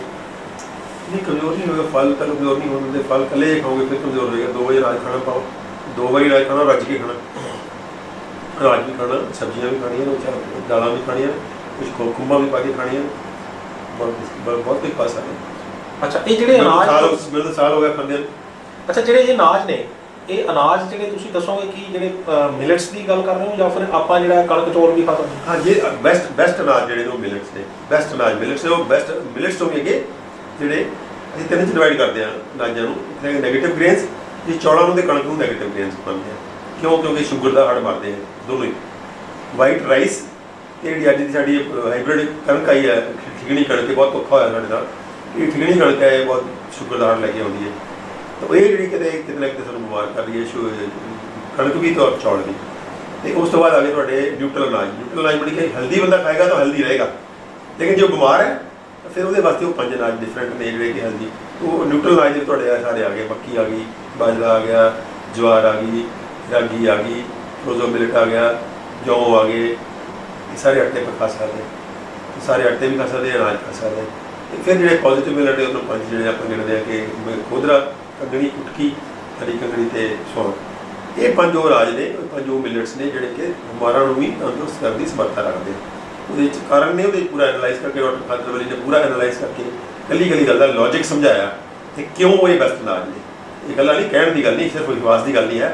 ਉਹਨੇ ਕੱਲੇ ਬਹੁਤ ਲੰਬੀ ਰਿਸਰਚ ਕੀਤੀ, ਉਹਨੇ 25 ਸਾਲ ਕੋਰਸ ਰਿਸਰਚ ਕਰ ਰਹੇ ਹਨ। ਉਹਨੇ ਕੱਲੀ ਗੱਲ ਕੱਢ ਕੇ ਦੇਖਿਆ ਕਿਵੇਂ ਇਹ ਭੋਜਨ ਜਿਹੜੇ ਨੇ ਫਾਈਬਰ ਦੇ ਨਾਲ ਭਰਪੂਰ ਨੇ, और फाइबर साढ़े भोजन लिए बहुत वधिया है। और फाइबर भी ऐसे ढंग नाल स्पायरल ढंग नाल है, जिवें स्प्रिंग हुंदा कि फाइबर के नाल कार्बोहाइड्रेट है, उस करके वो जी शुगर जी है हौली हौली रिलीज होती है। तो बाकी जो खुराकी तत्व ने बहुत संतुलित ने। इस भोजन के उपर जिस मिलट्स खा रहे नाल तो कोई कमी नहीं होंगी सिवाय 2 विटामिन, विटामिन डी और B12। विटामिन डी का आना तो पता है, ਉਹਦਾ ਕੋਈ ਹੱਲ ਨਹੀਂ ਹੈ। ਜੇ ਧੁੱਪੇ ਜਾਵਾਂਗੇ ਤਾਂ ਆਏਗਾ, ਜੇ ਧੁੱਪੇ ਨਹੀਂ ਜਾਵਾਂਗੇ ਤਾਂ ਨਹੀਂ ਆਏਗਾ। ਧੁੱਪੇ ਜਾਂਦੇ ਨਹੀਂ ਆ, ਇਸ ਕਰਕੇ ਸਾਨੂੰ ਕਿਸੇ ਨਾ ਕਿਸੇ ਸ਼ਕਲ 'ਚੋਂ ਉਹ ਖਾਣਾ ਪੈਂਦਾ, ਸਪਲੀਮੈਂਟ ਖਾਣਾ ਪੈਂਦਾ। B12 ਜਿਹੜੇ ਅੰਦਰ ਬਣਦਾ ਉਹਦੀ ਕਮੀ ਤਾਂ ਹੁੰਦੀ ਹੈ ਸਾਡੇ ਦੋਸਤ ਜਿਹੜੇ ਬੈਠੇ ਸਾਡੇ ਅੰਦਰੀਆਂ 'ਚ ਜੋ ਕਮਜ਼ੋਰ ਹੋਣ ਦੇ ਕਾਰਨ। ਇਸ ਡਾਈਟ ਦੇ ਉੱਪਰੋਂ ਦੋਸਤ ਬੜੇ ਤਗੜੇ ਮਿਲਦੇ, ਉਹਦੀ ਫੇਵਰਟ ਡਾਈਟ ਹੈ ਜਿਹੜੀ ਇਹ ਡਾਈਟ ਹੈ, ਫਲਾਂ ਤੇ ਸਬਜ਼ੀਆਂ ਦੇ ਕੱਚੇ ਭੋਜਨ ਦੇ ਆਧਾਰ 'ਤੇ ਇਹ ਮਿਲਟਸ ਦੋਨੋਂ ਸਾਡੇ ਦੋਸਤਾਂ ਦੀ ਫੇਵਰਟ ਡਾਈਟ ਹੈ, ਕਿਉਂਕਿ ਫਾਈਬਰ ਉਹਨਾਂ ਨੂੰ ਬਹੁਤ ਪਸੰਦ ਹੈ। ਜਦੋਂ ਫਾਈਬਰ ਚਾਹੀਦੀ ਜਾਂਦੀ ਉਹ ਭੰਗੜਾ ਪਾਉਂਦੇ ਪੂਰਾ, ਤੇ ਉਹ ਪੂਰੇ ਵੱਧ ਜਾਂਦੇ ਤੇ B12 ਦੀ ਡੈਫੀਸ਼ੀਐਂਸੀ ਆਪਣੇ ਆਪ ਪੂਰੀ ਹੋ ਜਾਂਦੀ ਹੈ। ਇਸ ਕਰਕੇ B12 ਦੀ ਫਿਰ ਵੀ ਚੈੱਕ ਕਰਾਉਂਦੇ ਰਹਿਣਾ ਚਾਹੀਦਾ ਤੇ 2 ਵਿਟਾਮਿਨ ਤੇ ਨਿਗਾਹ ਰੱਖਣੀ ਚਾਹੀਦੀ ਹੈ। B12 ਨਾਲ ਕੀ ਜੇ ਕਮੀ ਦੇ ਨਾਲ ਕੀ ਪ੍ਰੋਬਲਮਸ ਆਉਂਦੀਆਂ? ਉਹ ਨਰਵਸ ਸਿਸਟਮ ਵੀਕ ਹੋ ਜਾਂਦਾ, ਬੇਸਿਕਲੀ ਮੈਮਰੀ ਵੀਕ ਹੋ ਜਾਂਦੀ ਹੈ, ਲੱਤਾਂ ਸੁੰਨ ਹੋਣ ਲੱਗ ਜਾਣਗੀਆਂ, ਦਰਦ ਹੋਏਗੀ। B12 ਬਹੁਤ ਕਮਾਈ ਚਾਹੀਦਾ ਸਰੀਰ ਨੂੰ। B12 ਅਗਰ ਕਮੀ ਹੋਏਗੀ ਤਾਂ ਬਹੁਤ ਕਿਸਮ ਦੇ ਜਿਹੜੇ ਨੇ ਉਹ ਵੀ ਆਉਣਗੀਆਂ, ਖਾਸ ਕਰਕੇ ਨਰਵਸ ਸਿਸਟਮ ਨੂੰ। B12 ਤੇ ਨਿਗਾਹ ਰੱਖਣੀ ਜ਼ਰੂਰੀ ਹੈ। ਅੱਜ ਕੱਲ੍ਹ ਟੈਸਟ ਹੋਣ ਲੱਗ ਗਏ, ਹੁਣ ਤਾਂ B12 ਵੀ ਟੈਸਟ ਹੋ ਜਾਂਦਾ, ਟੈਸਟ ਹੋ ਜਾਂਦਾ। ਜੇ ਕਿਤੇ ਕਮੀ ਆ ਰਹੀ ਹੈ ਤਾਂ ਉਹਦਾ ਸਪਲੀਮੈਂਟ ਖਾ ਸਕਦੇ। ਇਹਨਾਂ ਤੋਂ ਇਲਾਵਾ ਕੋਈ ਕੈਲਸ਼ੀਅਮ ਦੀ ਕਮੀ ਨਹੀਂ ਆਉਂਦੀ, ਕੋਈ ਪ੍ਰੋਟੀਨ ਦੀ ਕਮੀ ਨਹੀਂ ਆਉਂਦੀ, ਕੋਈ ਆਇਰਨ ਦੀ ਕਮੀ ਨਹੀਂ ਆਉਂਦੀ, ਕਿਸੇ ਕਿਸਮ ਦੀ ਕੋਈ ਕਮੀ ਨਹੀਂ, ਨਾ ਫੋਲਿਕ ਐਸਿਡ ਦੀ ਕਮੀ ਆਵੇ। ਅੱਛਾ ਡਾਕਟਰ ਸਾਹਿਬ, ਇਹ ਤਾਂ ਤੁਸੀਂ ਦੱਸੇ ਨੇ ਵੀ ਇਹ ਅਨਾਜ ਆਪਾਂ ਨੇ ਖਾਣੇ ਨੇ ਤੇ ਇਹਦੇ ਕਰਕੇ ਜਿਹੜਾ ਆਪਾਂ ਨੂੰ ਬੋਡੀ ਜਿਹੜੀ ਆਪਣੀ ਤੰਦਰੁਸਤ ਰਹੇਗੀ, ਮੋਟਾਪਾ ਵੀ ਘਟਾਏਗੀ। ਉਹ ਮੋਟਾਪਾ ਬਹੁਤ ਤੇਜ਼ੀ ਨਾਲ 3 ਤੋਂ ਲੈ ਕੇ 5 ਕਿਲੋ ਦੀ ਅਸੀਂ ਗਰੰਟੀ ਦਿੰਦੇ ਹਾਂ ਮਹੀਨੇ 'ਚ। ਹਾਂ, ਹਰ 5 ਮਹੀਨੇ ਜਦ ਤੱਕ ਨਾਰਮਲੀ ਹੁੰਦਾ। ਔਰ ਉਲਟ ਸਾਨੂੰ ਬੜੀ ਉਲਟ ਦਿੱਕਤ ਆ ਰਹੀ ਹੈ ਕਿ ਜ਼ਿਆਦਾ ਘਟ ਰਿਹਾ ਉਲਟਾ ਲੋਕ। ਯਾਨੀ ਕਿ ਦਰਸ਼ਕੋ, ਇਹ ਡਾਕਟਰ ਸਾਹਿਬ ਨੇ ਇੱਕ ਬੜੀ ਵਧੀਆ ਗੱਲ ਦੱਸੀ ਹੈ ਕਿ 1 ਮਹੀਨੇ ਦੇ ਅੰਦਰ ਡਾਕਟਰ ਸਾਹਿਬ ਦੀ ਡਾਈਟ ਜਿਨ੍ਹਾਂ ਨੇ ਇਹਨੇ ਦੱਸੀ ਹੈ, ਖਾਣਾ ਦੱਸਿਆ, ਉਹਦੇ ਮੁਤਾਬਕ ਅਗਰ ਚੱਲਾਂਗੇ ਤਾਂ 1 ਮਹੀਨੇ 'ਚ 3 ਤੋਂ 5 ਕਿਲੋ ਵਜ਼ਨ ਜਿਹੜਾ ਉਹ ਘਟਾਇਆ ਜਾ ਸਕਦਾ। ਬਿਲਕੁਲ 5 ਕਿਲੋ ਘਟੇਗਾ। ਔਰ ਬਹੁਤ ਸਾਰੇ ਮਰੀਜ਼ ਆ ਕੇ ਅਲਟੀਮੇਟਲੀ ਸਾਨੂੰ ਮਿੰਤਾ ਕਰੇ ਕਿ ਸਾਡੇ ਥੋੜਾ ਜਿਹਾ ਭਾਰ ਵਧਾ ਦਿਓ ਜੀ। ਹੁਣ ਲੋਕ ਜਿਹੜੇ ਖਾ ਲੈਂਦੇ 3-4 ਮਹੀਨੇ ਉਹ ਇੱਕ ਵਾਰੀ ਲੋੜ ਤੋਂ ਵੱਧ ਘਟ ਜਾਂਦਾ। ਉਹ ਲੋੜ ਤੋਂ ਵੱਧ ਘਟਣ ਦਾ ਜਿਹੜਾ ਕਾਰਨ ਹੈ ਕਿਉਂਕਿ ਜਿਹੜੀ ਚਰਬੀ ਗਲਤ ਥਾਂ 'ਤੇ ਜੰਮੀ ਹੋਈ ਉਹ ਜਾਏਗੀ। ਇਹਦੇ ਨਾਲ ਇਸ ਡਾਈਟ ਨਾਲ ਜਿੰਨੀ ਚਰਬੀ ਗਲਤ ਥਾਂ 'ਤੇ ਜੰਮੀ ਹੋਈ ਜਾਏਗੀ, ਬਾਅਦ 'ਚ ਫਿਰ ਤੁਹਾਡੇ ਮਸਲ ਸਟਰੋਂਗ ਹੋ ਜਾਣਗੇ ਤੇ ਵਾਪਸ ਆ ਜਾਏਗਾ ਵੇਟ ਹੌਲੀ ਆਏਗਾ। ਉਹਦੀ ਚਿੰਤਾ ਕਰਨ ਦੀ ਲੋੜ ਇਸ ਕਰਕੇ ਨਹੀਂ ਹੁੰਦੀ। ਮੈਂ ਹਮੇਸ਼ਾ ਪ੍ਰੀਫਰ ਕਰਨਾ ਕਿ ਤੁਸੀਂ ਦੇਖੋ ਕਿ ਤੁਹਾਡੀ ਬਾਡੀ ਦੇ ਊਰਜਾ ਲੈਵਲ ਕੀ ਹੈ। ਕੀ ਤੁਸੀਂ ਪਹਿਲਾਂ ਨਾਲੋਂ ਜ਼ਿਆਦਾ ਐਨਰਜੀ ਫੀਲ ਕਰਦੇ ਹੋ, ਚੁਸਤੀ ਫੀਲ ਕਰਦੇ ਹੋ? ਜੇ ਕਰਦੇ ਹੋ ਤਾਂ ਤੁਸੀਂ ਠੀਕ ਲੱਗਦੇ ਹੋ। ਕੀ ਮਾਨਸਿਕ ਤੌਰ 'ਤੇ ਤੁਸੀਂ ਜ਼ਿਆਦਾ ਅਲਰਟ ਫੀਲ ਕਰਦੇ ਹੋ, ਚੁਸਤ ਨਹੀਂ ਕਰਦੇ ਹੋ ਤਾਂ ਠੀਕ ਹੋ। ਭਾਰ ਨੂੰ ਕੁਦਰਤ 'ਤੇ ਛੱਡ ਦਿਓ। ਤੁਹਾਡੇ ਅੰਦਰ ਜਿਹੜਾ ਡਾਕਟਰ ਬੈਠਾ ਨਾ, ਉਹਨੇ ਭਾਰ ਆਪਣੇ ਆਪ ਐਡਜਸਟ ਕਰ ਲੈਣਾ। ਤੇ ਬਹੁਤੀ ਗੱਲ ਭਾਰ ਵਧਾਉਣ ਦੀ ਬਹੁਤੀ ਅਗਰ ਇੱਛਾ ਹੈਗੀ ਤਾਂ ਫਿਰ ਕੋਈ ਜਿਮ ਜੁਆਇਨ ਕਰ ਲਓ, ਕੋਈ ਐਕਸਰਸਾਈਜ਼ ਕਰੋ, ਮਸਲ ਦਾ ਭਾਰ ਵਧਾਓ। ਚਰਬੀ ਦਾ ਭਾਰ ਵਧਾਉਣਾ ਖਤਰਨਾਕ ਹੈ। ਚਰਬੀ ਨਹੀਂ ਜੰਮਣੀ ਚਾਹੀਦੀ। ਆਪਣੇ ਬਹੁਤੇ ਲੋਕਾਂ ਦੇ ਕੀ ਹੈ, ਲੱਤਾਂ 'ਚ ਵੀ ਚਰਬੀ ਜੰਮੀ ਹੋਈ ਹੈ, ਬਾਹਾਂ ਦੀ ਚਰਬੀ ਜੰਮੀ ਹੋਈ ਹੈ। ਮੋਟੇ ਦੇ ਮਸਲ ਨਹੀਂ ਹੈ ਉਹ ਕੋਈ ਕਹਿਣ ਨੂੰ ਮਸਲ ਨਹੀਂ, ਉਹ ਅਸਲ ਚਰਬੀ ਹੈ। ਜਦੋਂ ਚਰਬੀ ਜਾਂਦੀ ਹੈ ਤਾਂ ਇੱਕ ਵਾਰੀ ਤੁਹਾਡੀ ਲੱਤਾਂ ਬਾਹਾਂ ਜਿਹੜੀਆਂ ਪਤਲੀਆਂ ਹੋ ਜਾਣਗੀਆਂ, ਲੇਕਿਨ ਤੁਹਾਨੂੰ ਕਮਜ਼ੋਰ ਨਹੀਂ ਹੋਗੇ। ਤੁਸੀਂ ਕਮਜ਼ੋਰ ਸ਼ੁਰੂ 'ਚ ਆਰਜੀ ਤੌਰ 'ਤੇ 15-20 ਮਹੀਨਾ ਹੋ ਸਕਦਾ। ਉਹਦਾ ਕਾਰਨ ਕੀ ਹੁੰਦਾ? ਜਿਹੜਾ ਸਾਡਾ ਹਾਈ ਸ਼ੂਗਰ ਫੂਡ ਹੈ, ਸ਼ੂਗਰ ਦੀ ਕਹਿੰਦੇ ਐਡਿਕਸ਼ਨ ਫੀਮ ਵਰਗੀ ਹੈ। ਬੜੀ ਕਲਾਸੀਕਲ ਬੁੱਕ 'ਚ ਲਿਖਿਆ ਹੋਇਆ ਹੈ sugar is as addicting as opium. Okay, ਤਾਂ ਜਦੋਂ ਤੁਹਾਡਾ ਸਰੀਰ ਹਾਈ ਸ਼ੂਗਰ ਦੇ ਕੰਮ ਕਰਨ ਦਾ ਆਦੀ ਹੈ, ਹੁਣ ਮਿਲਟਸ ਦੇ ਉੱਪਰ ਜਦੋਂ ਆਓਗੇ, ਇਸ ਫੂਡ 'ਤੇ ਆਓਗੇ ਤਾਂ ਲੋ ਸ਼ੂਗਰ ਉਹਨੀ ਹਾਈ ਨਹੀਂ ਹੋਏਗੀ, ਤੁਹਾਨੂੰ ਉਹ ਕਿੱਕ ਨਹੀਂ ਵੱਜੇਗੀ। ਤੁਹਾਨੂੰ ਇੱਕ ਵਾਰੀ ਮਹਿਸੂਸ ਹੋਏਗਾ ਕਿ ਜਿਵੇਂ ਮੈਂ ਕਮਜ਼ੋਰ ਹੋ ਗਿਆ। ਉਹ ਸਿਰਫ 15-20 ਦਿਨ ਰਹੇਗਾ, ਫਿਰ ਤੁਹਾਡੀ ਬਾਡੀ ਨੂੰ ਢਾਲ ਜਾਏਗੀ। ਜਦੋਂ ਆਪਣੇ ਆਪ ਨੂੰ ਉਹ ਡੀ ਐਡਿਕਸ਼ਨ ਹੋ ਜਾਏਗੀ ਉਸ ਆਦਤ ਦੀ, ਤਾਂ ਫਿਰ ਬਾਡੀ ਉਲਟਾ ਜ਼ਿਆਦਾ ਤੰਦਰੁਸਤ ਹੋਊ। ਸ਼ੁਰੂ 'ਚ ਮਹੀਨਾ ਥੋੜ੍ਹਾ ਸਬਰ ਰੱਖੋ। ਜੇ ਥੋੜ੍ਹੀ ਜਿਹੀ ਵੀਕਨੈਸ ਮਹਿਸੂਸ ਹੁੰਦੀ ਹੈ ਤਾਂ ਉਹਦਾ ਕਾਰਨ ਬੜਾ ਸਪਸ਼ਟ ਹੈ ਕਿ ਤੁਹਾਡਾ ਸਰੀਰ ਹਾਈ ਸ਼ੂਗਰ 'ਤੇ ਕੰਮ ਕਰਨ ਦਾ ਆਦੀ ਸੀਗਾ, ਹੁਣ ਉਹ ਹਾਈ ਸ਼ੂਗਰ ਤੁਹਾਨੂੰ ਮਿਲ ਨਹੀਂ ਰਹੀ, ਇਸ ਕਰਕੇ ਕਮਜ਼ੋਰੀ ਮਹਿਸੂਸ ਕਰ ਰਿਹਾ। ਲੇਕਿਨ ਉਹ ਤੁਹਾਡੇ ਲਈ ਬਹੁਤ ਜ਼ਰੂਰੀ ਹੈ ਹਾਈ ਸ਼ੂਗਰ ਤੋਂ ਬਚਣਾ, ਕਿਉਂਕਿ ਹਾਈ ਸ਼ੂਗਰ ਬਿਮਾਰੀਆਂ ਦੀ ਮਾਂ। ਅੱਛਾ ਡਾਕਟਰ ਸਾਹਿਬ, ਇੱਕ ਚੀਜ਼ ਤੁਸੀਂ ਇਹ ਸਾਰੀ ਸਮਝਾਈ ਵੀ ਕਿਸ ਤਰ੍ਹਾਂ ਡਾਈਟ ਲੈਣੀ ਹੈ, ਕਿਹੜੀ ਚੀਜ਼ਾਂ ਜਿਹੜੀਆਂ ਆਪਾਂ ਨੂੰ ਖਰਾਬ ਕਰ ਰਹੀਆਂ ਨੇ, ਕਿੱਦਾਂ ਵਜ਼ਨ ਘਟਾਇਆ ਜਾ ਸਕਦਾ। ਖਾਣਾ ਜਿਹੜਾ ਉਹ ਮਾੜਾ, ਆਪਾਂ ਨੇ ਜੰਕ ਫੂਡ ਨਹੀਂ ਖਾਣਾ। ਕੁਝ ਚੀਜ਼ਾਂ ਹੋਰ ਵੀ ਅਜਿਹੀਆਂ ਨੇ ਜਿਹੜੀਆਂ ਕਿ ਬੰਦ ਕੀਤੀਆਂ ਜਾਣੀਆਂ ਚਾਹੀਦੀਆਂ, ਜਿਹੜੀ ਹਿਊਮਨ ਬੋਡੀ ਵਾਸਤੇ ਸਹੀ ਨਹੀਂ ਹੈਗੀਆਂ। ਹਾਂ ਬਿਲਕੁਲ, ਜਿਵੇਂ ਤੇਲ ਨੇ, ਰਿਫਾਈਨਡ ਤੇਲ ਨਹੀਂ ਖਾਣੇ। ਬਿਲਕੁਲ ਰਿਫਾਈਨਡ ਤੇਲ ਜ਼ਹਿਰ ਨੇ ਜਿਹੜਾ। ਰਿਫਾਈਨਡ ਤੇਲ ਤਾਂ ਬਹੁਤ ਵੱਡਾ ਧੋਖਾ ਨੇ। ਸਾਡੇ ਕੁਦਰਤੀ ਤੇਲਾਂ ਨੂੰ ਫੈਕਟਰੀਆਂ 'ਚ ਲੈ ਜਾਂਦੇ ਆ, ਇਹ ਕਹਿ ਕੇ ਕਿ ਤੁਹਾਡੇ ਤੇਲ ਨੂੰ ਅਸੀਂ ਬਿਹਤਰ ਬਣਾ ਕੇ ਵਾਪਸ ਲਿਆਵਾਂਗੇ। ਕੋਰਾ ਧੋਖਾ ਹੈ। ਉਲਟਾ ਤੇਲਾਂ ਨੂੰ, ਸਾਡੇ ਨੈਚੁਰਲ ਤੇਲਾਂ ਨੂੰ ਖਰਾਬ ਕਰਕੇ, ਜ਼ਹਿਰੀਲੇ ਕਰਕੇ, ਉਹਦੀ ਫੂਡ ਵੈਲਿਊ ਡਿਸਟਰੋਏ ਕਰਕੇ ਦੁੱਗਣੇ ਚੌਗਣੇ ਭਾਅ ਦੇ ਸਾਨੂੰ ਵੇਚਦੇ। ਬਹੁਤ ਬੜਾ ਧੋਖਾ ਹੈ। ਇਸ ਧੋਖੇ 'ਤੇ ਟੋਟਲ ਰਿਫਾਈਨਡ ਆਇਲ ਦਾ ਬਾਈਕਾਟ ਕਰਨਾ ਚਾਹੀਦਾ। ਕੋਈ ਰਿਫਾਈਨਡ ਆਇਲ ਨਹੀਂ ਖਾਣਾ, ਸਾਰੇ ਆਇਲ ਜਿਹੜੇ ਖਾਣੇ ਆ ਰॉ ਖਾਣੇ ਆ। ਕੋਸ਼ਿਸ਼ ਕਰੋ ਕਿ ਕੱਚੇ ਖਾਏ ਜਾਣ, ਨਹੀਂ ਤਾਂ ਸਿੰਗਲ ਹੀਟਿੰਗ। ਰਾਈ ਫਰਾਈਂਗ ਜਿਹੜੀ ਉਹ ਵੀ ਬੈਡ ਰੂਟੀਨ ਹੈ। ਰਾਈ ਫਰਾਈਂਗ ਦੇ ਬਾਰ-ਬਾਰ ਉਹੀ ਤੇਲ ਗਰਮ ਹੁੰਦਾ, ਉਹ ਨਹੀਂ ਖਾਣਾ। ਵੈਜੀਟੇਬਲ ਆਇਲ ਜਿਹੜੇ ਹੁੰਦੇ ਜਦੋਂ ਬਾਰ-ਬਾਰ ਗਰਮ ਹੁੰਦੇ, ਟ੍ਰਾਂਸਫੈਟਸ ਕਨਵਰਟ ਹੋ ਜਾਂਦੇ। ਟ੍ਰਾਂਸਫੈਟਸ ਬਹੁਤ ਟੌਕਸਿਕ ਹੁੰਦਾ ਦਿਲ ਲੱਗਦਾ। ਰਿਫਾਈਨਡ ਤੇਲ ਨਹੀਂ ਖਾਣੇ। ਨਮਕ ਈਵਨ ਜਿਹੜਾ ਅਸੀਂ ਨਮਕ ਖਾ ਰਹੇ ਹਾਂ ਪੈਕਟ ਵਾਲਾ, ਇਹ ਨਹੀਂ ਖਾਣਾ। ਕਿਉਂ? ਕਿਉਂਕਿ ਇਹ ਨਮਕ ਜਿਹੜਾ ਇਹ ਸਾਨੂੰ ਬੈਲੈਂਸ ਨਹੀਂ ਹੈ। ਉਹਦੇ ਨਾਲੋਂ ਬੈਲੈਂਸ ਜਿਹੜਾ ਨਮਕ ਹੈ ਜਿਹੜਾ ਪਾਕਿਸਤਾਨੀ ਲੂਣ ਹੈ। ਪਰ ਇਹ ਤਾਂ ਟੇਸਟ ਹੀ ਨਹੀਂ ਆਉਂਦਾ ਜੀ ਦੂਜੇ ਦਾ। ਸੀ ਸਾਲਟ ਲੈ ਲਓ, ਸੀ ਸਾਲਟ ਜਿਹਨੂੰ ਕਹਿੰਦੇ ਆਪਾਂ, ਸੀ ਸਾਲਟ ਰੱਖ ਲਓ ਨਾਲ। ਸੀ ਸਾਲਟ ਦਾ ਮਤਲਬ ਜੇ ਸਾਫ ਡਲੇ ਵਾਲਾ ਨਮਕ ਆਉਂਦਾ ਸੀ ਜੀ, ਉਹਦਾ ਨਮਕ ਦਾ ਟੇਸਟ ਪ੍ਰੋਪਰ ਹੈ, ਲੇਕਿਨ ਉਹਦੇ ਅੰਦਰ ਫਿਰ ਬੈਲੈਂਸਡ ਹੈ। ਰੌਕ ਸਾਲਟ ਦੇ ਮੁਕਾਬਲੇ ਥੋੜਾ ਬੈਲੈਂਸ ਘੱਟ ਹੈ, ਲੇਕਿਨ ਫਿਰ ਵੀ ਸੀ ਸਾਲਟ ਬੈਟਰ ਹੈ। ਦੇਖੋ ਜਿਸ ਆਰਗੂਮੈਂਟ ਤੇ ਲੈਂਦਾ ਗਿਆ ਬਹੁਤ ਵੱਡਾ ਧੋਖਾ ਸਾਡੇ ਨਾਲ, ਆਇਓਡਾਈਜ਼ ਸਾਲਟ ਹੈ ਜੀ, ਥਾਇਰਾਇਡ ਨਹੀਂ ਹੋਏਗਾ। ਤੇ ਇਹ ਸਭ ਨਮਕ ਦੇ ਆਉਣ ਤੋਂ ਪਤਾ ਥਾਇਰਾਇਡ ਦੀ ਢੇਰੀ ਆ ਗਈ ਹੈ। ਤੇ ਇਹ ਵੀ ਕਿਹੜੀ ਮੈਡੀਸਨ ਹੋਈ ਤੇ ਕਿਹੜਾ ਬੜਾ WHO ਦੇ ਪੁਰਾਣੇ ਦੇ ਟਿੱਕੇ ਦੇ ਉਹਦੀ ਸਾਰੀ ਰਿਕਮੈਂਡੇਸ਼ਨ ਤੇ ਆਇਓਡਾਈਜ਼ ਸਾਲਟ ਆਇਆ। ਤੇ ਜਦ ਆਇਓਡਾਈਜ਼ ਸਾਲਟ ਆਇਆ ਤਾਂ ਥਾਇਰਾਇਡ ਵੱਧ ਗਿਆ ਉਲਟਾ। ਘਰ ਦੀ ਕਹਾਣੀ ਹੋ ਗਈ, ਪਹਿਲਾਂ ਥਾਇਰਾਇਡ ਹੁੰਦਾ ਹੀ ਨਹੀਂ ਸੀਗਾ। ਤੇ ਇਹਦਾ ਮਤਲਬ ਇਹ ਵੀ ਧੋਖਾ, ਉਹ ਆਇਓਡੀਨ ਦੀ ਥਾਂ ਤੇ ਪਤਾ ਨਹੀਂ ਕੀ ਪਾ ਰਹੇ ਹੋ ਜੀ। ਇਸ ਕਰਕੇ ਨਮਕ ਕੁਛ ਤੋਂ ਲਾਓ ਆਪਾਂ ਉਸ ਜਿਹੜੇ ਸਿੰਧਾ ਨਮਕ ਹੈ, ਕਾਲਾ ਲੂਣ ਹੈ, ਦੋ ਤਾਂ ਇਹ ਨੇ। ਵੈਸੇ ਇੰਡੀਆ 'ਚ ਹੋਰ ਵੀ ਲੂਣ ਹੈਗੇ ਆ। ਤੀਜਾ ਨਮਕ ਸੀ ਸਾਲਟ ਹੈ, ਸੀ ਸਾਲਟ ਹੈ। ਇਹ ਨਮਕ ਰੱਖੋ ਘਰ ਬਹੁਤ ਜੀ। ਹੋਰ ਜਿਹੜਾ ਨਮਕ ਜਿਹੜਾ ਨਾ ਉਹਦੀ ਇਹਨੂੰ ਜਿਹੜਾ ਖਰਾਬ ਟੇਸਟ ਹੈ ਥੋੜ੍ਹਾ ਜਿਹਾ, ਉਹ ਹੈਗਾ ਉਹਦਾ ਪਾਕਿਸਤਾਨੀ ਲੂਣ ਦਾ। ਥੋੜ੍ਹਾ ਜਿਹਾ ਨਮਕ ਹੋਰ ਚੱਲਦਾ। ਜਿਹੜਾ ਸਿੰਧਾ ਨਮਕ ਹੈ, ਕਲਾਸੀਕਲ ਸਿੰਧਾ ਨਮਕ, ਉਹਦਾ ਟੇਸਟ ਮਾੜਾ ਨਹੀਂ ਹੈ। ਉਹਦੀ ਜੋ ਥੋੜ੍ਹੀ ਸਮੈਲ ਆਉਂਦੀ ਹੈ ਉਹਦੇ 'ਚੋਂ, ਕਾਲੇ ਲੂਣ 'ਚੋਂ। ਤੇ ਸਿੰਧੇ ਨਮਕ 'ਚੋਂ ਵੀ ਉਹ ਸਮੈਲ ਨਹੀਂ ਆਉਂਦੀ, ਔਰ ਸੀ ਸਾਲਟ 'ਚੋਂ ਬਿਲਕੁਲ ਵੀ ਨਹੀਂ ਆਉਂਦੀ। ਸੀ ਸਾਲਟ ਵਿੱਚ ਇਹਦੇ ਬੈਨ ਲੱਗਿਆ ਹੋਇਆ, ਵੈਸੇ ਬੜੀ ਚੋਰੀ ਵੇਚਦੇ ਹੋ। ਸੀ ਸਾਲਟ ਵੇਚ ਨਹੀਂ ਸਕਦੇ ਹੋ, ਸੀ ਸਾਲਟ ਲੱਗਣ ਦੇ ਵਿੱਚ ਇਹਦੇ ਬੈਨ ਲਾ ਰੱਖਿਆ ਨੇ, ਐਡੀ ਦਾਦਾ ਲੱਗੀ ਹੈ। ਅੱਛਾ ਡਾਕਟਰ ਸਾਹਿਬ, ਇਸ ਤੋਂ ਇਲਾਵਾ ਕੁਝ ਹੋਰ ਚੀਜ਼ਾਂ ਵੀ ਬੰਦ, ਜਿਵੇਂ ਰਿਫਾਈਨਡ ਤੁਸੀਂ ਕਹਿਤਾ, ਨਮਕ ਵੀ ਆਪਾਂ ਜਿਹੜਾ ਹੋਰ ਤਰ੍ਹਾਂ ਦਾ ਜਿਹੜਾ ਖਾਣਾ, ਕਿ ਦੁੱਧ ਤੇ ਹੋਰ ਇਸ ਤਰ੍ਹਾਂ ਚੀਜ਼ਾਂ ਵੀ ਤੁਸੀਂ ਕਹਿ ਰਹੇ ਹੋ। ਦੁੱਧ ਨਹੀਂ, ਜਿਹੜਾ ਦਹੀਂ ਲੱਸੀ, ਦਹੀਂ ਤੋਂ ਬਣੀ ਹੋਈ ਚੀਜ਼ਾਂ ਲੈ ਸਕਦੇ ਹਾਂ। ਲੇਕਿਨ ਅਸੀਂ ਜਿਹੜੇ ਬਹੁਤ ਸੀਰੀਅਸ ਆਉਂਦੇ ਆ ਬੰਦੇ, ਜਿਹਨਾਂ ਨੂੰ ਬਹੁਤ ਜ਼ਿਆਦਾ ਇਲਾਜ ਦੀ ਲੋੜ ਹੈ, ਉਹਨੂੰ ਇੱਕ ਵਾਰੀ ਦਹੀਂ ਲੱਸੀ ਬੰਦ ਕਰਾਉਂਦੇ ਆ। ਲੇਕਿਨ ਹੈਲਦੀ ਬੰਦਾ ਜਾਂ ਮਾੜੀ ਮੋਟੀ ਤਕਲੀਫ ਵਾਲਾ ਬੰਦਾ ਦਹੀਂ ਤੋਂ ਬਣੀਆਂ ਹੋਈ ਚੀਜ਼ਾਂ ਲੈ ਸਕਦਾ ਸੀਮਤ ਮਾਤਰਾ 'ਚ।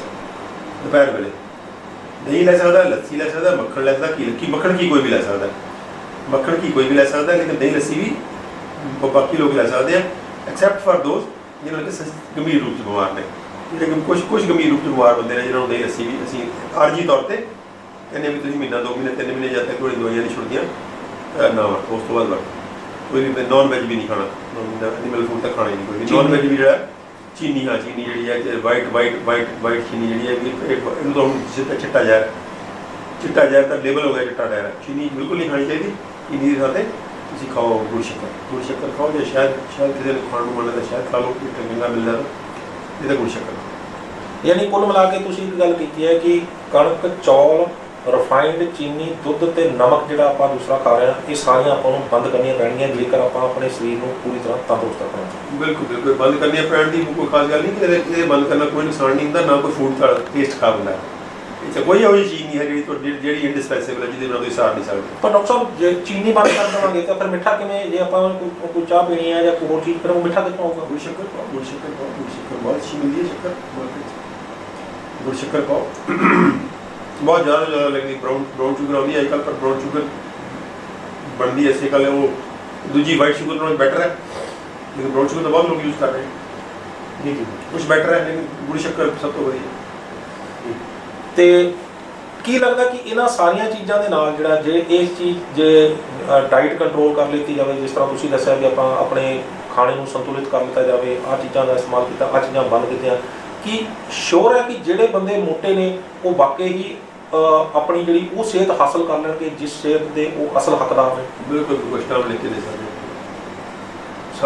ਸਾਰੇ ਰਿਸਪੌਂਡ ਕਰਨਗੇ। ਇੱਕ ਬੰਦਾ ਮੰਨ ਲਓ ਵੀ ਉਹ 100 ਕਿਲੋ ਤੋਂ ਉੱਪਰ ਵਜ਼ਨ ਆ ਉਸ ਬੰਦੇ ਦਾ, ਉਹ ਕਿੰਨੀ ਦੇਰ ਦੇ ਵਿੱਚ ਇਸ ਚੀਜ਼ ਨੂੰ ਰਿਕਵਰ ਕਰ ਜਾਏਗਾ ਆਪਣੀ ਸਹੀ ਸਿਹਤ ਨਾਲ? ਦੇਖੋ ਆਪਾਂ 3 ਕਿਲੋ ਲਾਈਏ ਪਰ ਮੰਥ, 100 ਕਿਲੋ ਵਾਲਾ ਮੰਨ ਲਓ ਉਹਦਾ ਵੇਟ ਜਿਹੜਾ ਹਾਈਟ ਦੇ ਹਿਸਾਬ ਨਾਲ 70 ਕਿਲੋ ਬਣਦਾ, 30 ਕਿਲੋ ਜ਼ਿਆਦਾ।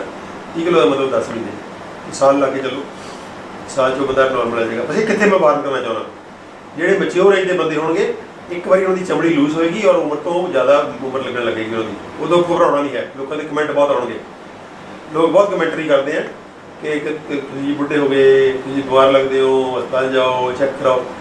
ਇਸ ਗੱਲ ਤੋਂ ਚਲਾਨ ਰਹਿਣਾ ਕਿ ਚਮੜੀ ਜਿਹੜੀ ਹੈ ਜਦੋਂ ਚਰਬੀ ਜਾਏਗੀ, ਖਾਸ ਕਰਕੇ ਮੈਚਿਓਰ ਬੰਦੇ ਜਿਹੜੇ, ਬੱਚਿਆਂ 'ਚ ਨਹੀਂ ਫਰਕ ਪੈਣਾ, ਬੱਚਿਆਂ ਦਾ ਜਵਾਨਾਂ 'ਚ ਨਹੀਂ ਫਰਕ ਪੈਣਾ, ਨਾਲ ਦੀ ਨਾਲ ਚਮੜੀ ਐਡਜਸਟ ਕਰ ਜਾਏਗੀ।